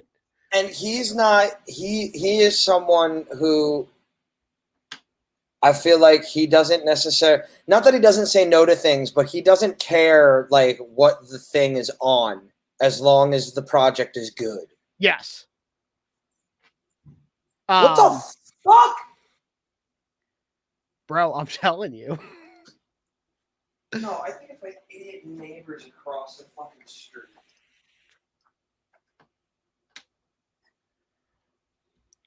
Oh, okay, that makes fucking sense. Yeah. So my idiot neighbors across the street, like, they chopped up what looks like 7 trees from their backyard, and they just left all the fucking brush, not only on the front of their house, but the front of the 2 houses next to them. And it's been sitting there for weeks. Finally, the bulk pickup truck is here picking it up. Oh. So that's what I kept hearing. The da-dung is the little crane coming down and shaking everything out into the fucking... But I'm excited for the Resident Evil reboot movie because it should actually be. It seems like they're sticking to the lore of the games and of the series and going with that, as opposed to. And it seems like, as far as I know, with the cast that's in it and the characters that are in the show or in the movie, it's basically combining 1, 2, and 3. Which all happen like 2. So in the games, 2 and 3 are happening at the same time. And then 1 is what happened, like what leads to basically the zombie outbreak in the city in 2. That's what the first video game was. So it seems like that's exactly, like, it's all kind of going to overlay and then be compartmentalized into one film. So you're probably going to have tail end of the first game of, like, you know, of the special forces of the police department go to check out these murders in the woods. That's how they find the mansion. This is how the outbreak starts. And it's just going to lead into 2 and 3.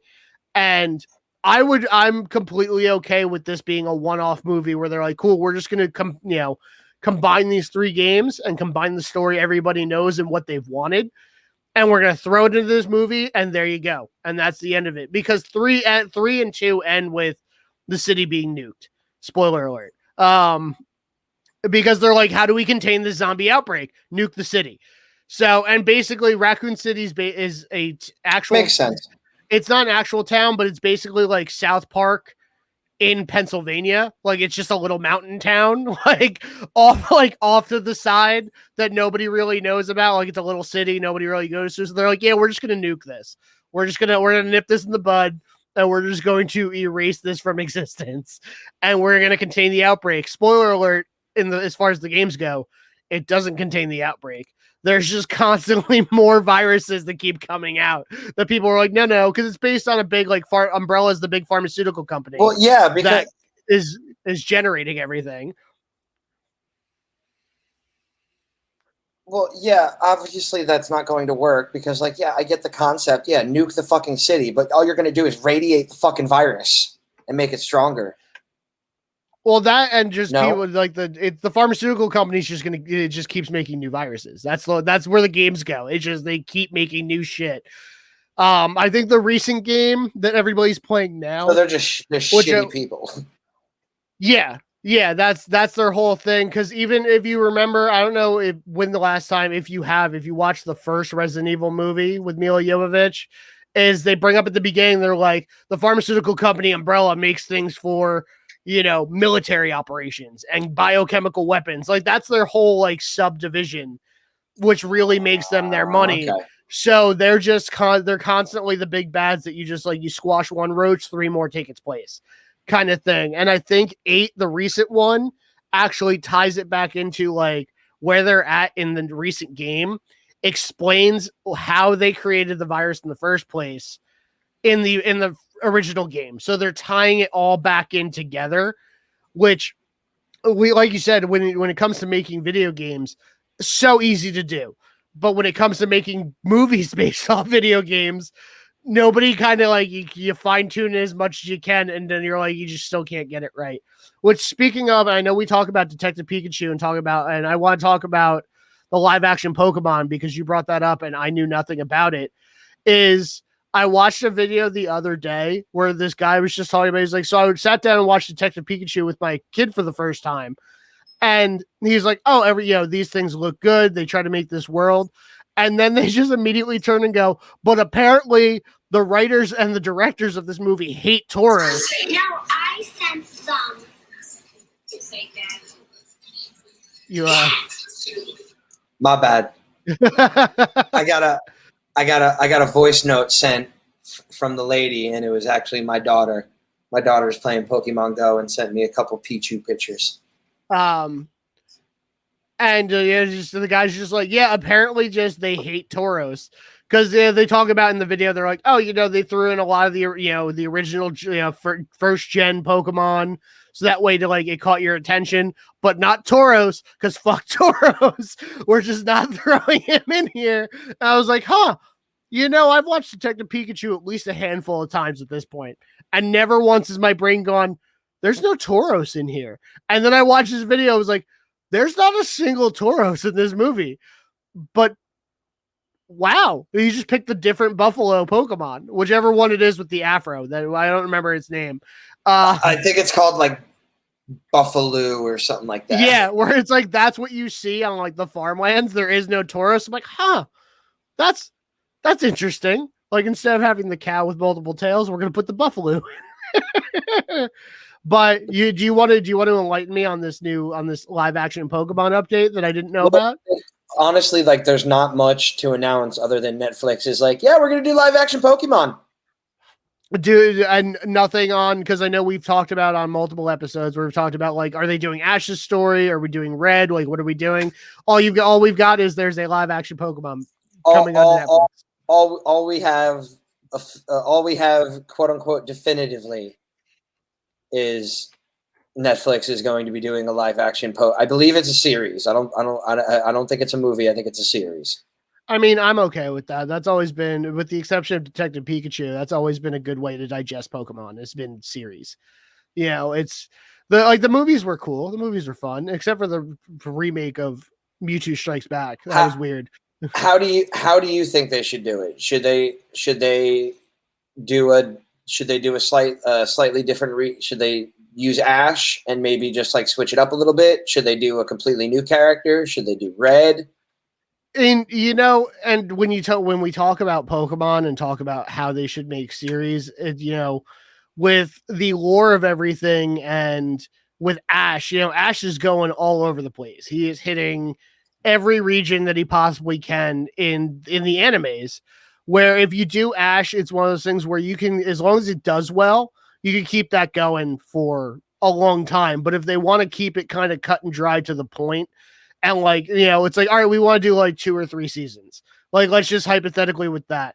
I feel like without cutting out too much, because I feel like there's a lot to build up on with Ash to keep his story going, which is what they do in the animes. Like, sure, there's some things that make zero sense, and then like, in the animes, but whatever, they're cartoons and I enjoy them anyway. I don't fucking care. But we're like, I think you brought up in a previous episode where, it's like Brock and Misty, like they're like, oh, he did this alone or something like that. And then Brock and Misty show up later and they're like, yeah, we went on all these adventures. Like with stuff like that, that's fine. But like with Ash, I feel like there's a lot to build up on, especially with, I feel like if they did a live action with Ash, you might touch more on who his dad is, and a little bit more where you can kind of keep that series going for a while. Who is his dad? But if you want to keep it like short and sweet and just like maybe 1 or 2 seasons, 3 at most, I think doing the red and blue story is a good way to go. But I guess it just depends on if they're doing this, like how long do they want to go? How far do they want to go with it? And that kind of teeters my way, because I would be honestly happy with either way. If they did 2 or 3 seasons, red and blue, or let's keep this going as long as we can, and we're going to do a live action Ash. Like, I feel like that depends on the type of story that they want to tell. If they want to tell the whole, Pokemon Master gym battle thing with shenanigans, then yeah, let's go back to Ash. Yes. But if we're not going to really focus on like the gym battles and like becoming a Pokemon Master, if it's kind of just like, people and their Pokemon battling against a greater evil, then maybe we just do fresh characters. Oh, I didn't even think about that. Is doing fresh characters. That would be fun. Maybe we start anew, and then they can be a little older than the. You can keep talking. We can make them old. We make them older at that point, so that way it's not. We don't have this weird, because you're gonna have to do 2 things. You're either gonna have to age up Ash, because I feel like unless it's going to be a total like kind of kid show.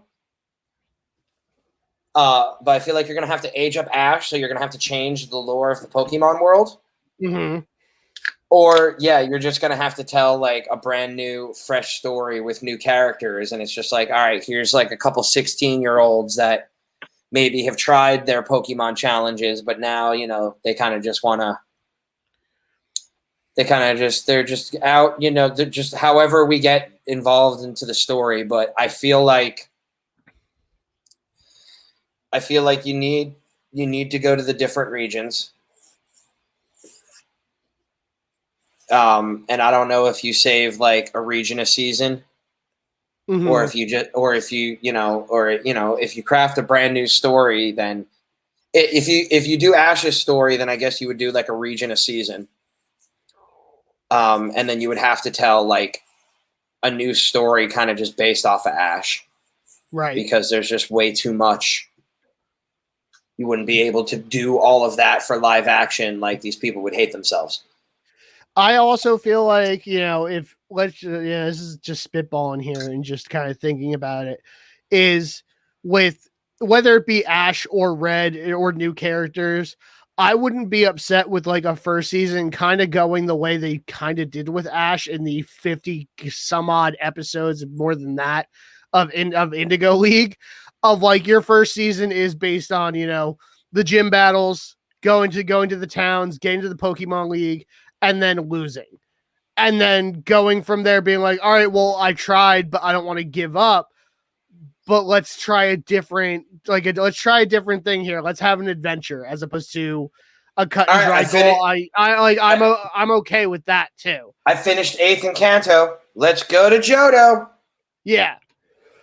And then instead of it just being like, kind of doing what Ash does, because I feel like, because I know we've talked about it too, where we've talked about the extra badges that Gary has in the anime. And obviously, you've got 8 gyms per game and everything like that, and per region. Like, just kind of like sprinkle it in to a second season. Like your first season is, I've got, let's just go with Ash. Ash got his Pikachu. He's gonna fight the gym leaders. Sprinkle in Team Rocket. We're gonna go against Giovanni. Get to the Pokemon League. Episode 15 loses the Pokemon League, but goes, let's continue our adventure, Pikachu. And then, like you said, then goes to Johto. And then sprinkle in like, oh, there's a Johto League and everything, but that's not his main goal anymore. But like, let's sprinkle that in there to bring the story along, kind of thing. Where I'm okay with that too. And whether it be new characters or Ash or Red, like even doing that, like I think it would be great. It's one of those things where toxic fandoms are going to sit there and be like, I want a cut and dry fight the gyms, go to the Pokemon League. And I feel like for me, I would enjoy that for like a first season of a series. And then exactly that. And then it's like, all right, well, like, let's still have the main character lose. Let's not have him win the Pokemon League. Let's have him lose the Pokemon League and move forward into a whole new adventure to open up more storylines to continue things going. And like you said, with the story they want to tell, like I would be okay with that too. Like that would be a fun thing. It's like, yeah, I mean, I beat the Kanto gyms and I lost in the Pokemon League, and now here I am in Johto, kind of thing. Do you age him up? Do you change the lore of the Pokemon world, and do you age him up, or are we gonna follow around a 10-year-old kid? I get it, which also, because I like your point on it depends on the story they want to tell. Because I feel like we do get a lot more. There's a lot more series and stuff now that follows a child protagonist, where that could work. I feel like if they want to get a little bit more gritty with it, like kind of how Detective Pikachu had your Pokemon Battle Underground League and everything like that. Like if you want to get a little bit more gritty, age him up. Because right now in my head, like I'm casting the kid from Stranger Things.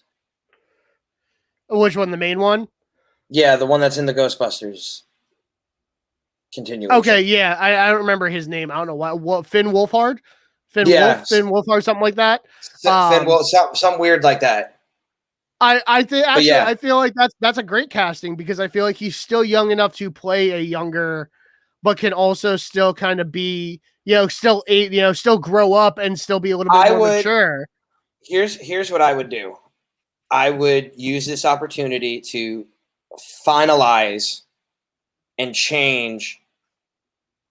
I would use this opportunity to change, modify, and finalize the Pokemon world lore. And I would start that by aging Ash up. Because if you don't do that, then yeah, we're going to have to get like a kid. And there's only so much you can do with a kid. Mm-hmm.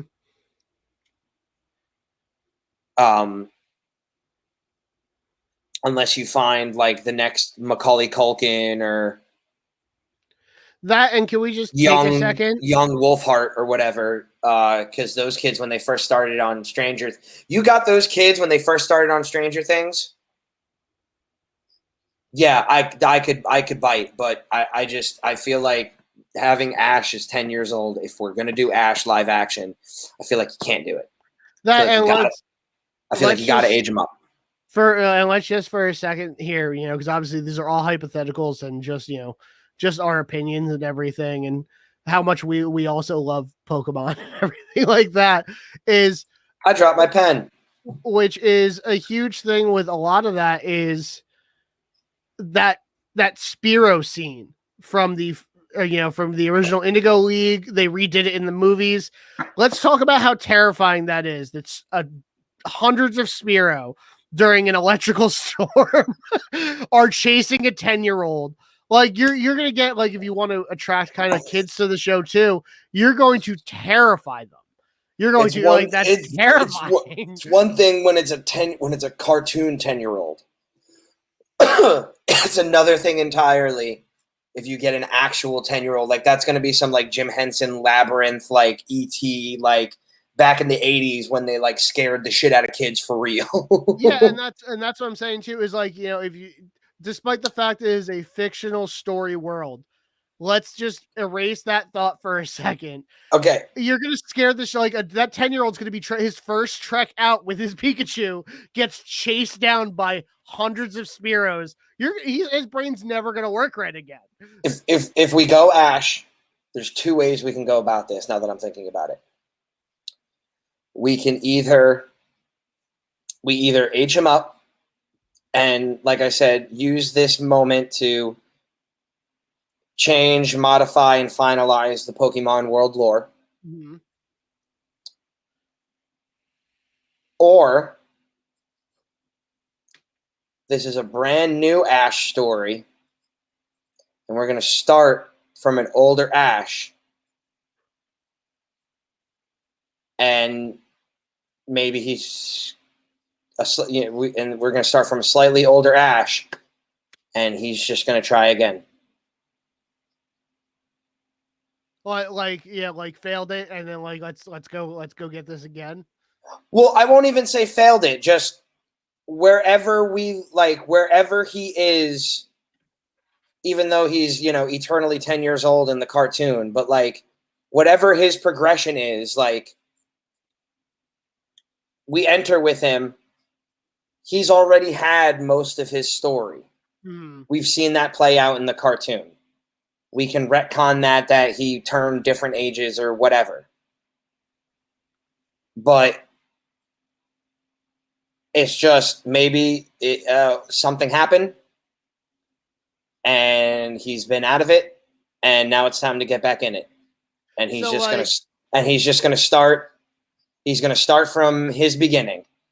And he's going to do Kanto and Johto and Hoenn and Sinnoh and Unova and Kalos and Alola and Galar and whatever new regions that get introduced. Because it looks like in the anime, sorry, not to cut you off, but it looks like in the anime that they might be stopping the Ash story.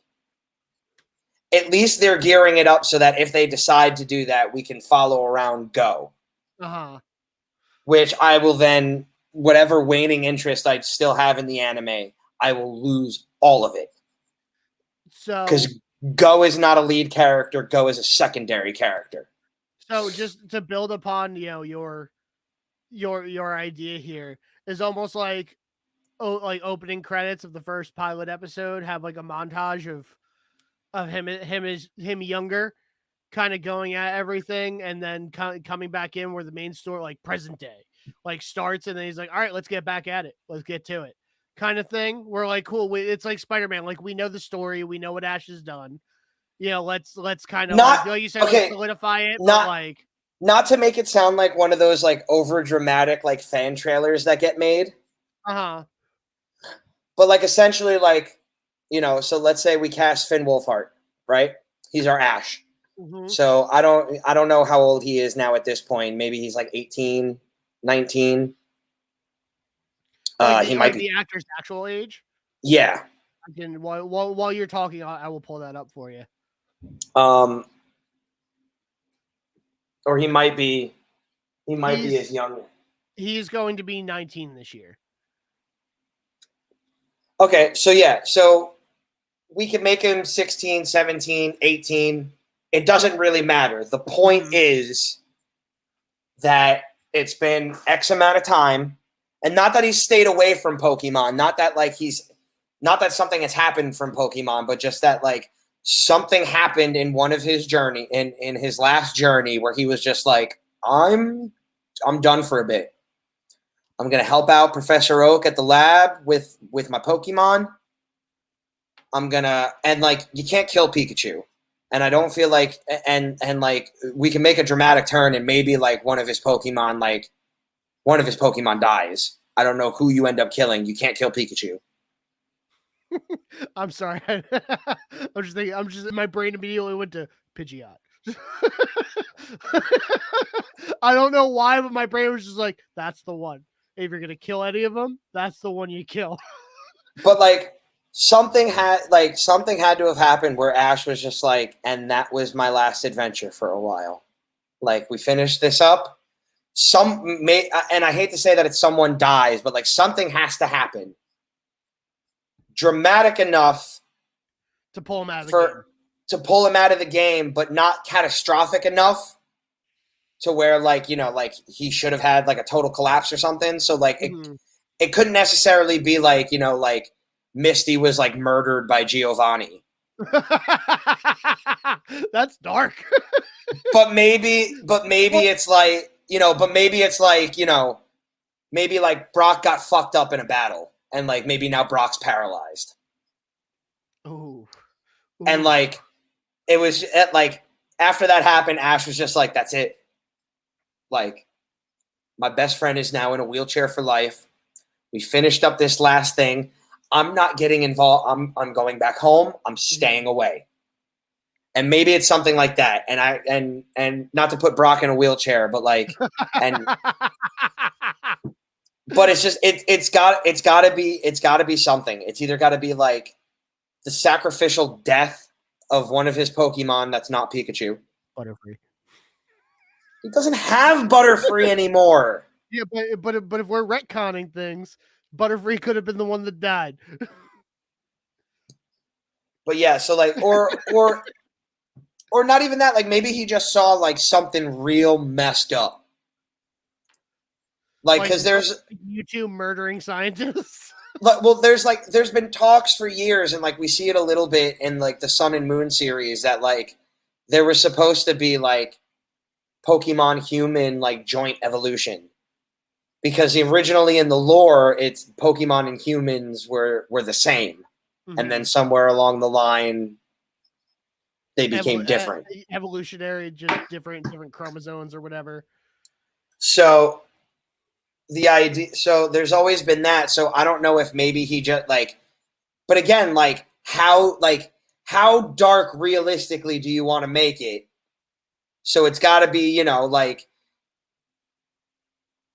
you know, does Brock just pull like a Rocky from like the Turbo Power Rangers movie and just like I said, like just like gets like maybe not even like paralyzed, but like just gets like fucked up, like just kind of gets beat the fuck up, and it's just like, you know, like do we do something like? But like it's something has to happen to pull Ash out of the game, and then after a while, you know, he's just like he goes downstairs, and his mom's like, "So what are we gonna do today?" And he goes, honestly, I think I want to try again. And his mom just kind of being like totally supportive. Like, so yeah, it can't be anything too crazy. Yeah. That like, but something and fucks up forever. But something severe enough that it's like, okay, yeah, that would pull me out too for a bit. But also, you know, because his mom will be supportive, like, you know, so it can't be like, you know, so I don't think anyone can actually, I don't think a person can die. Maybe a Pokemon dies or sacrifices themselves. That, and I like it because as you're talking about it too, thinking about it, I like the idea of aging him up. Because let's think about a 10-year-old going after a giant mafia-like organization, a crime syndicate of. And that is the one loose thread still in the series. And that this is where we can finally harp on it, is that like Ash is like, you know, I think I'm going to try again. And like, he just wants to do the gym battle. And I don't know if like somehow Rocket hears that the mystical strong as fuck Pikachu and his douchey trainer are back in action. But like, then somehow like Team Rocket comes after him again. And he's just like, I'm going to get Giovanni this time. That, and you know, it's and you can pull that out, but that'll be the main thing will be this cat and mouse game between Ash and Giovanni, because Giovanni is more than likely Ash's actual father. I got a question for you, because normally you hit me with this question. Now I want to ask you this question. So let's say we get a live action and they follow Ash, right? Who do you cast to voice Meowth?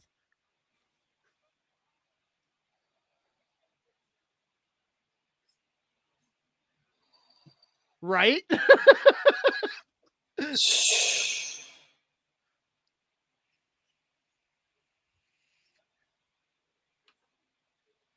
Let me think about this, because I wasn't even thinking about that. Because honestly, like, even though I was thinking of other Pokemon, I was just like, well, you're going to get what's her name to do Pikachu again. Mm-hmm. Like, you don't, and you give her big people money. Yes. Even though she's just saying Pikachu, however many thousands of times over, you give her big people money, and you have her do it again. Meow, that's right. You cast me.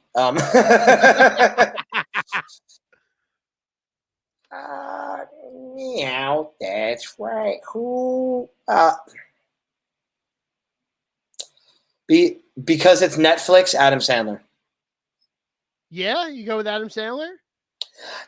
Mainly because when I went, meow, that's right. And it kind of just reminds me of Adam Sandler. Meow. And I just feel like if you showed him a couple of the clips, it may sound a little bit like Little Nicky, maybe, but I feel like if you're going to cast a big actor, yeah, fuck it, just cast Adam Sandler as Meowth. Give me a little bit more time, and I could probably think of. I won't even say somebody better because I can't necessarily think of anyone better. Because now that I'm thinking about it, like I kind of want to see Adam Sandler as Meowth now. So I like that, and I definitely think like next time we talk about this, absolutely, I want to kind of make a list, but quick off the top of my head, and I like Adam Sandler, definitely a top contender. In my opinion, number 2, Joey Pants. Who?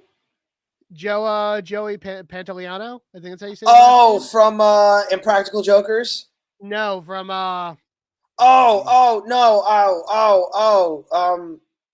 Joe Pantanello. Pantanello. I know who you're talking. The short bald guy that's in like everything New York based. Yeah, he was in Baby's Day Out. This guy. Yeah. He played. That guy. That guy. I think he would be a good, because like you said, even like because you said Little Nicky, and that was like the big thing. Like that's a great example. Like that's definitely like Adam Sandler would be great, top contender. I'm backing you on that.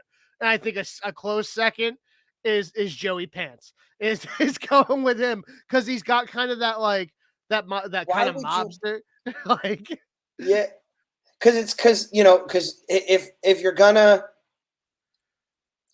The stereotypical New Yorker works in the cartoon. Meow, that's right. That works in the cartoon. But if you're going to do this live action and if you're going to recast, you might as well cast an actual New Yorker. That way you can get a little bit of the authenticity. And like, because it's going to be a little bit more adult. So maybe we have a scene being like, where like, Giovanni calls me out, and like this will be, boss, I'm ready. Which is funny because give me a team. Give me a team. I've done good for you over the years so far. Give me a team, and I can get that Pikachu finally. So it's and funny then when you say using someone from New York. Joe Pantoliano is from Hoboken, which obviously is North Jersey. But Adam Sandler, if those of you who don't know, Adam Sandler is from Brooklyn, New York. He is from Brooklyn. So if you want an authentic New Yorker, Adam Sandler still hits the criteria of he can do a goofy voice, but also still like that stereotypical New Yorker. He's from New York. I just realized as I was typing in to see where they were from, as I was typing Joe Pantoliano, Joe Pesci came up, and he would never do it. But could you just for a second, can we just imagine Joe Pesci as Meowth? Can we just for a hot second here? Because it will never happen. No, but it will never happen. It'll never happen. But for a short second, just because and also what I'm thinking too is like in Family Guy, when they made it's like say Yugoslavia. Yeah, Yugoslavia. Like that's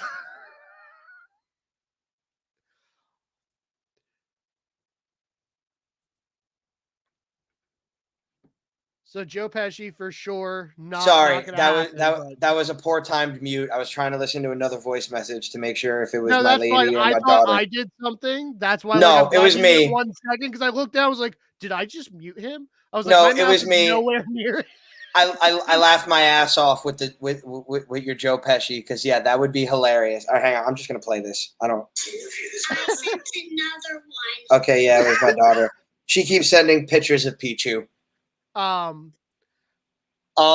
yeah, Adam Sandler definitely. I'm backing you on that. Is if we're getting a Meowth and this Meowth talks, I think I can't think of off the top of my head, even probably trying to think like further down the road, thinking about it.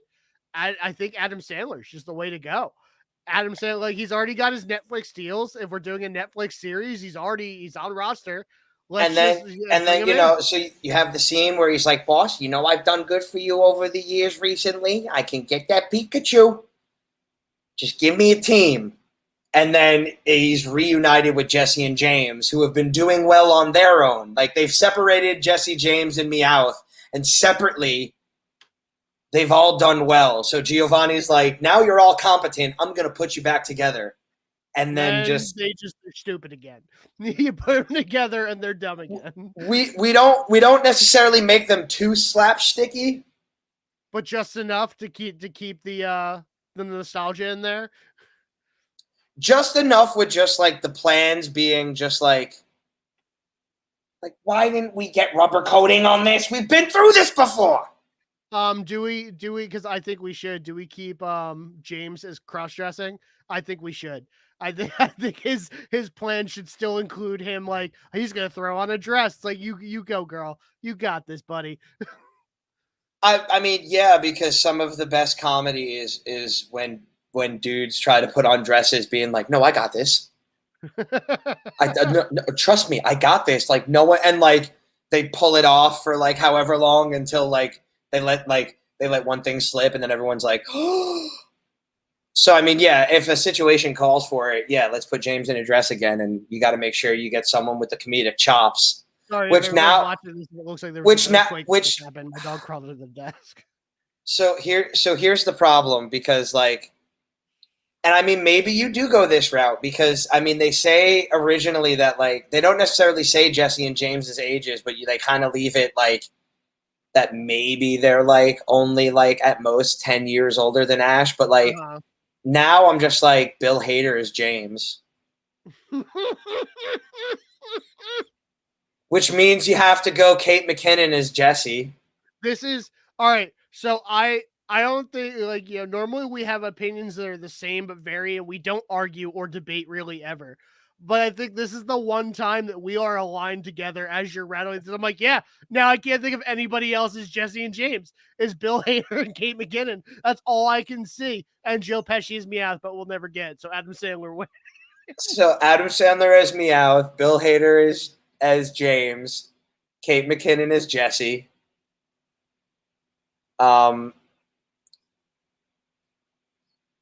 Finn Wolfhard is Ash. The voice of Pikachu is Pikachu. That stays the same. The Pokemon can essentially like stay the same. Yeah. Which I think only like a few specific Pokemon like outside of their season have like dedicated voice actors. But I don't know.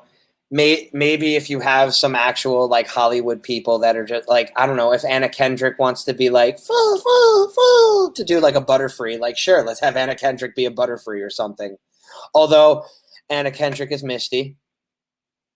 All right, so hold on real quick before you think any further. I wanna bring this back into your brain. And so that would have to now and the only thing I can go with is wait for it.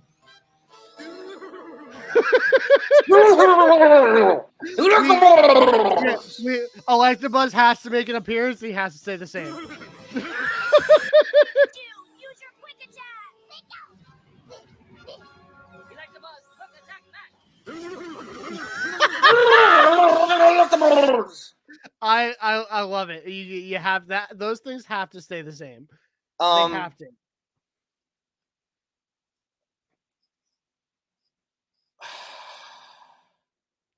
Like Electabuzz does all over the place.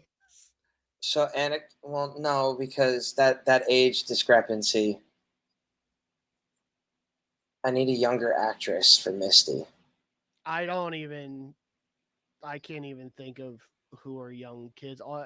Basically, all I'm thinking is like your young actors and actresses are basically the kids from Stranger Things and the kids that were in the first It movie. I feel like those are your children actors, which I mean, you've got the little redhead from the It movies who has already worked with Finn Wolfhard. Because he was in the first one. So then maybe you cast her. Mm-hmm. And then definitely going that younger route. Well, if we're going Finn Wolfhard is our Ash, we have to cast age appropriately around him. And yeah, I think she's got to be around the same age. So who do you cast as Brock? No one's Well, even coming to my mind. Well, originally when I said Anna Kendrick as Misty, my mind went to Zac Efron as Brock. I think Brock is a little bit older, right? He's not I much mean, older, but he's a little bit older. yeah. So like somebody early 20s. So yeah, he can be older because he doesn't necessarily pine over Misty, and it's always hinted at in the series that like Ash and Misty. So like Misty at most is probably like 12 to Ash's 10. So Brock is, they never specifically say, but it's kind of just like hinted at that like he's obviously a little bit older. That and just with the anime too, because especially with the anime canon, you know, up until Ash shows up, Brock is raising his siblings, so he's got to be a little bit more mature anyway. You know, even though they made him goofy when it came to the women, he had to be more mature. You know, so he's got to be like not only just age wise, just not by much. Like I said, he's got to be like a few years older at most in the anime series, not too crazy. So he's got to be like maybe 13, 14, I want to say, to like Ash's 10 um in the anime. So I would definitely say like somebody like 22, 23 in a live action for Brock. So I mean, I guess maybe Brock. I mean, obviously, Netflix will open cast unless they just cast in house, which then just look under their roster. If I get super shredded, do you think they could cast me as Lieutenant Surge? Just be absurd with my electric type Pokemon. with my Voltorb and my Raichu. I mean, it's possible, but take no offense to this because, like, I don't even think I could do it. Like, I feel like Lieutenant Surge just has to be like an older person. Like, who plays Lieutenant Surge? Fucking what's his name? Who's the head of the Howling Commandos? Oh, Neil McDonough. Ooh, there you go. There you go. Ooh, that's a really good. Like, the rest of the series could suck. You bring Neil McDonough in as Lieutenant Surge, and I am here for it.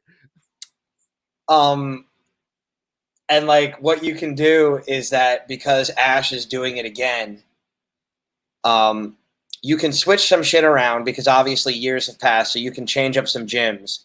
But I feel like you need to leave he rejoins up with Misty at the Cerulean gym.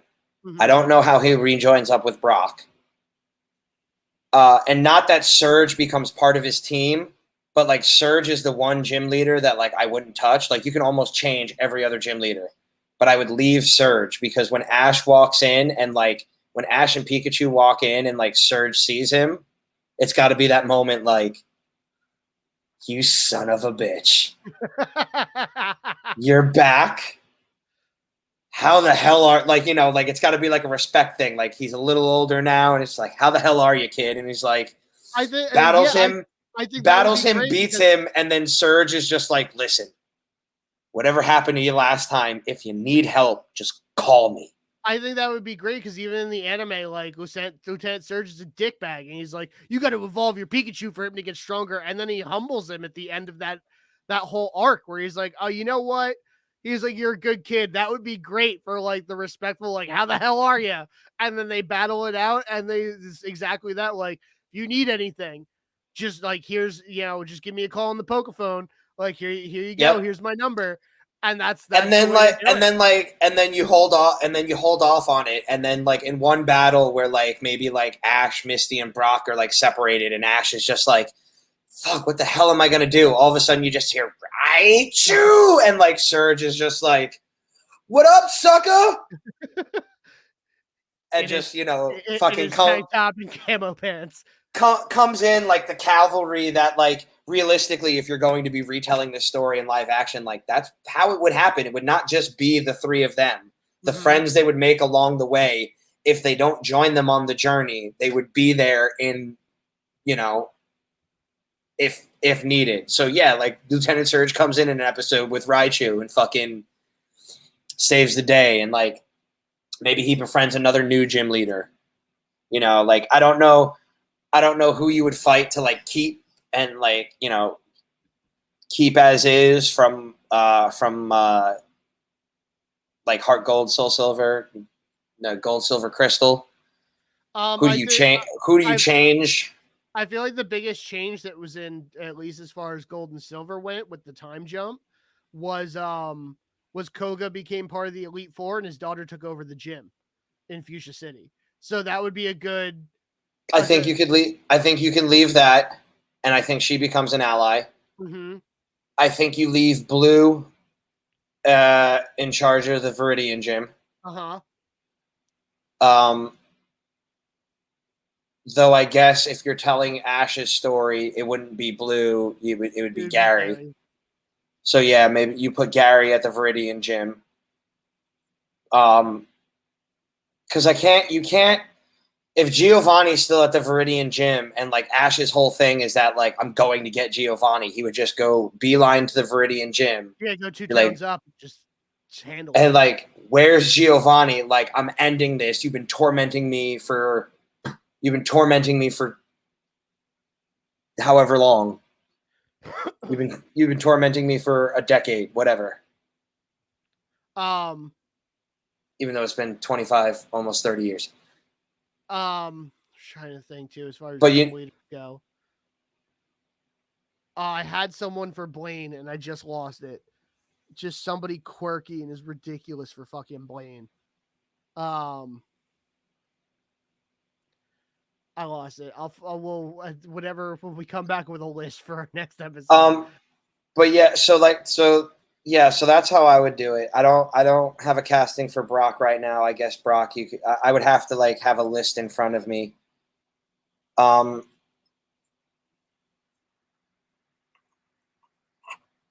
yeah, Finn Wolfhard is Ash. The redheaded chick from It can play Misty. We have Kate McKinnon and Bill Hader as Jesse and James. Adam Sandler as Meowth. That's our most solid casting for this whole thing. Like almost like if Netflix comes up with a better idea for like the kids, cool. But like our most solid is like it has to be Bill Hader, Kate McKinnon, and Adam Sandler as Team Rock. Like it's almost like we're gonna be disappointed if they don't cast them. It's like just do it. Just Netflix, just fucking do it. And then so then Gary's the leader of Viridian Gym. I guess you can have Brock or Brock's dad back at Pewter. Mm-hmm. And then or even one of his siblings, if you want to go that route. And like that, so like that's how the beginning can instead of like him winning them over and them joining the journey, it's like him going and being like, well, I'm doing this again. And then being like, all right, like let's get our traveling shoes on. And so he battles whoever gets the Boulder badge. They head to Cerulean. Misty's there. Getting the band back together. All right. Beats Misty. Gets the Cascade badge. And he's just like, all right, easy part's over. Joking with his friends, easy part's over. Now let's do this. And like maybe this is where we introduce a couple of those existent, non-existent badges. Oh, that would be cool. That would be fun. And like Ash takes like a slightly different route this time, because Gary had 10 badges, even though you only needed 8. In the games, you can only get 8. So but Gary had 10. The weather's actually probably going to start getting real bad soon within the next half hour, but so I'm going to cut this in a little bit. But to kind of the last kind of topic I've got here is obviously in the anime series, the Pokemon League was not a Elite Four. It was not like in the games, because I know Bruno came out, like Bruno was part of it and things like that, but you had it was basically tiers. It was like your top like 40 down to 15, like that's how they did it in the anime. Do we go that route again with the Pokemon League, or do we, even if it's just in mention, or do we go with an Elite Four where we've got Lorelei and Bruno, and like I said, if in Silver, Gold, and Crystal, Koga left and became part of the Elite Four, like do we keep him there? with an Elite Four and Lance, and like Lance comes back and also helps out, or do we stick with the authentic, not authentic, but the anime authenticity of it's just a competition for everybody to jump in and see how far you can get? What if we merge the two? And we do something where like the Elite Four are like the 4 most recent past champions Okay. that want to stay on. Mm-hmm. And it's kind of just, and maybe it's something where like, yeah, to get to the Pokemon League, which will be the competition Mm-hmm. thing here. You got to get the 8 badges, or if you've done this rodeo once or twice before, and this is another go around, you can bypass that if you feel like it and maybe we like cap it off at, maybe we say like 5 badges. Mm-hmm. Get 5 badges again, but then you gotta beat the Elite Four in succession, like in the games. Mm-hmm. And then if you beat the Elite Four, then you have automatic entry to the Pokemon League. I like that. I like that a lot, and I especially like you saying like past champions that decide to stay on, and I would even say keep Lance as part of the Elite Four, and then he kind of recruits.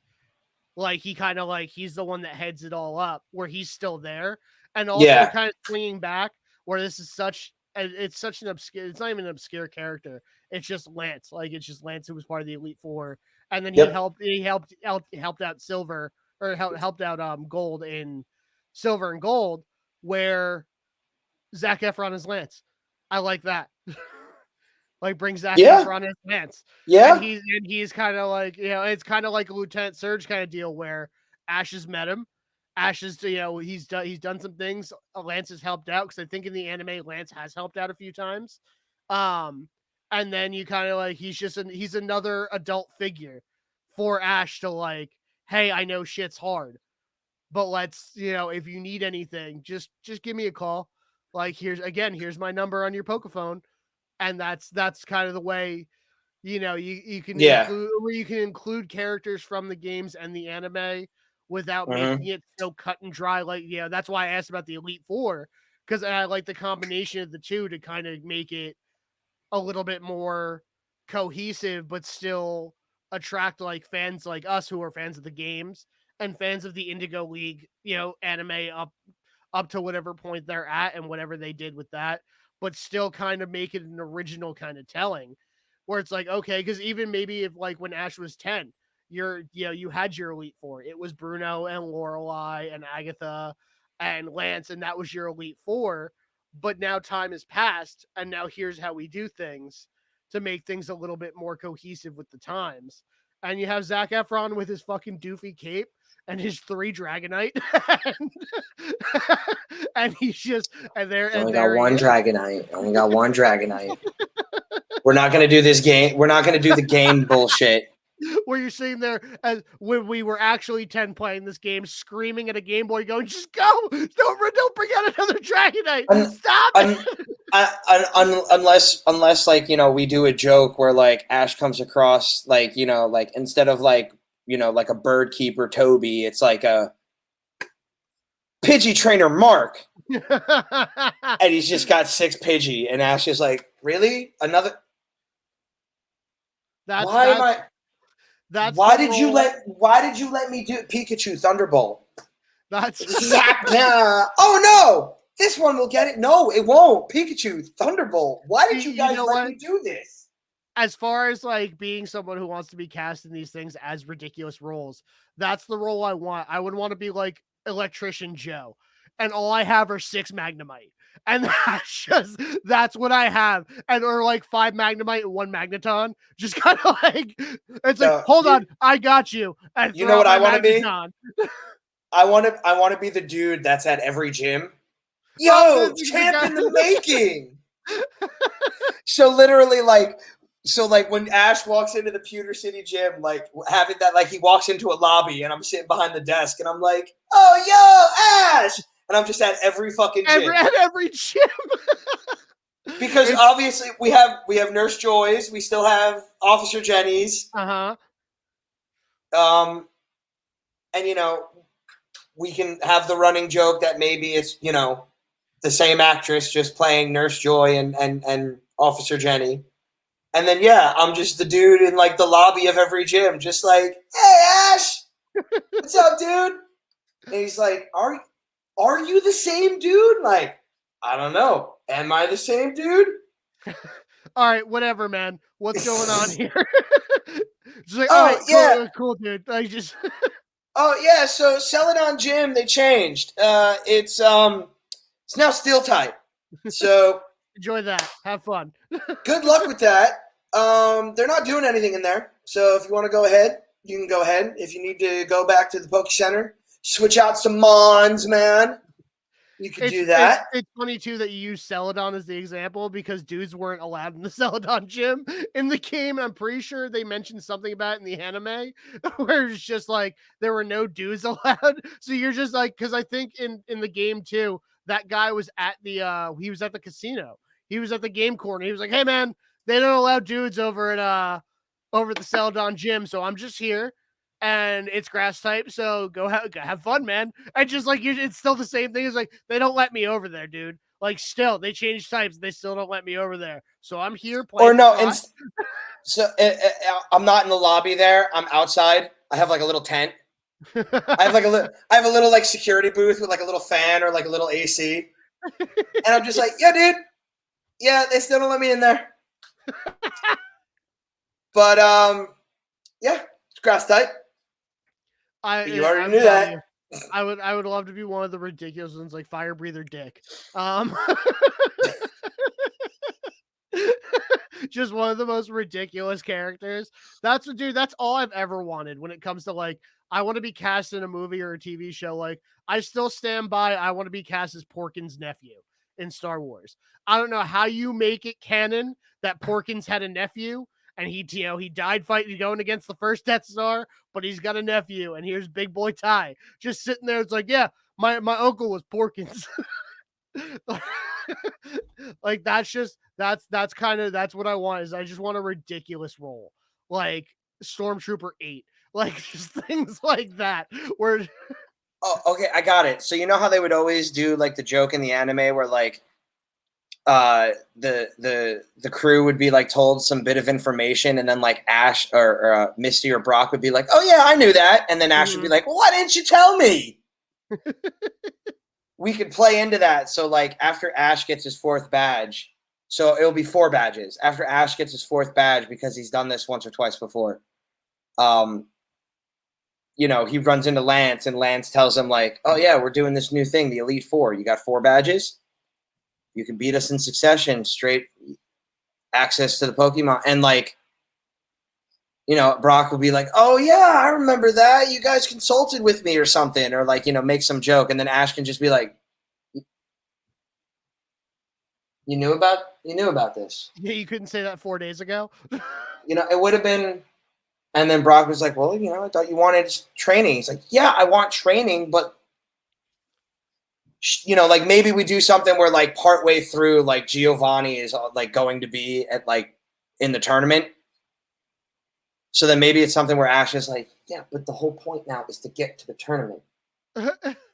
If I can do this Elite Four thing," and maybe he's like a little cocky of himself because he's the Alola champ. But he's like, but if I do this Elite Four thing, then I can just spend all this time training instead of collecting badges, which is kind of the same thing, but whatever, just like, just do some joke about it. And then Ash gets his ass kicked. And he's like, oh, all right, this is going to be hard. And so it's just like every time he does another badge, he tries for the Elite Four again.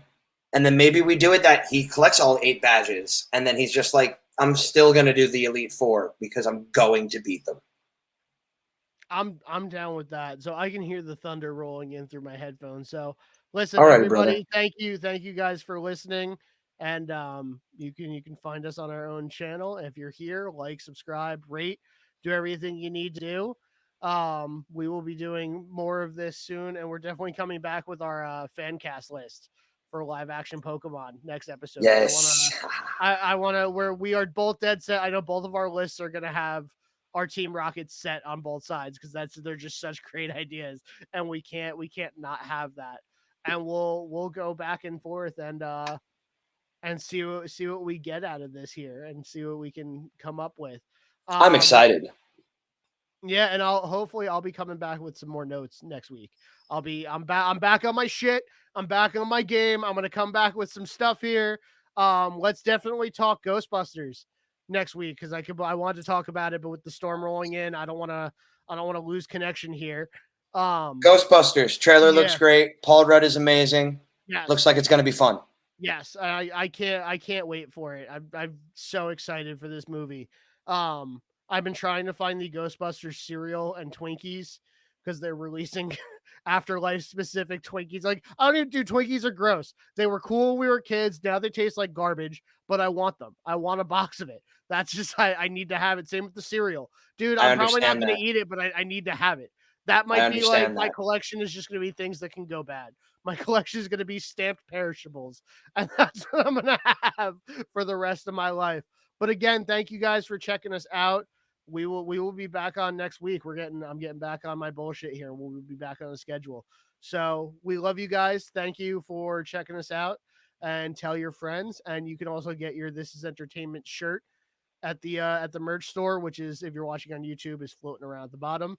And, buy a shirt. Yeah, buy a shirt. So support you. You watching right now, but we'll come buy back. A shirt. We'll come back with some more stuff next week. So again, thank you guys so much, and we hope you have a great day.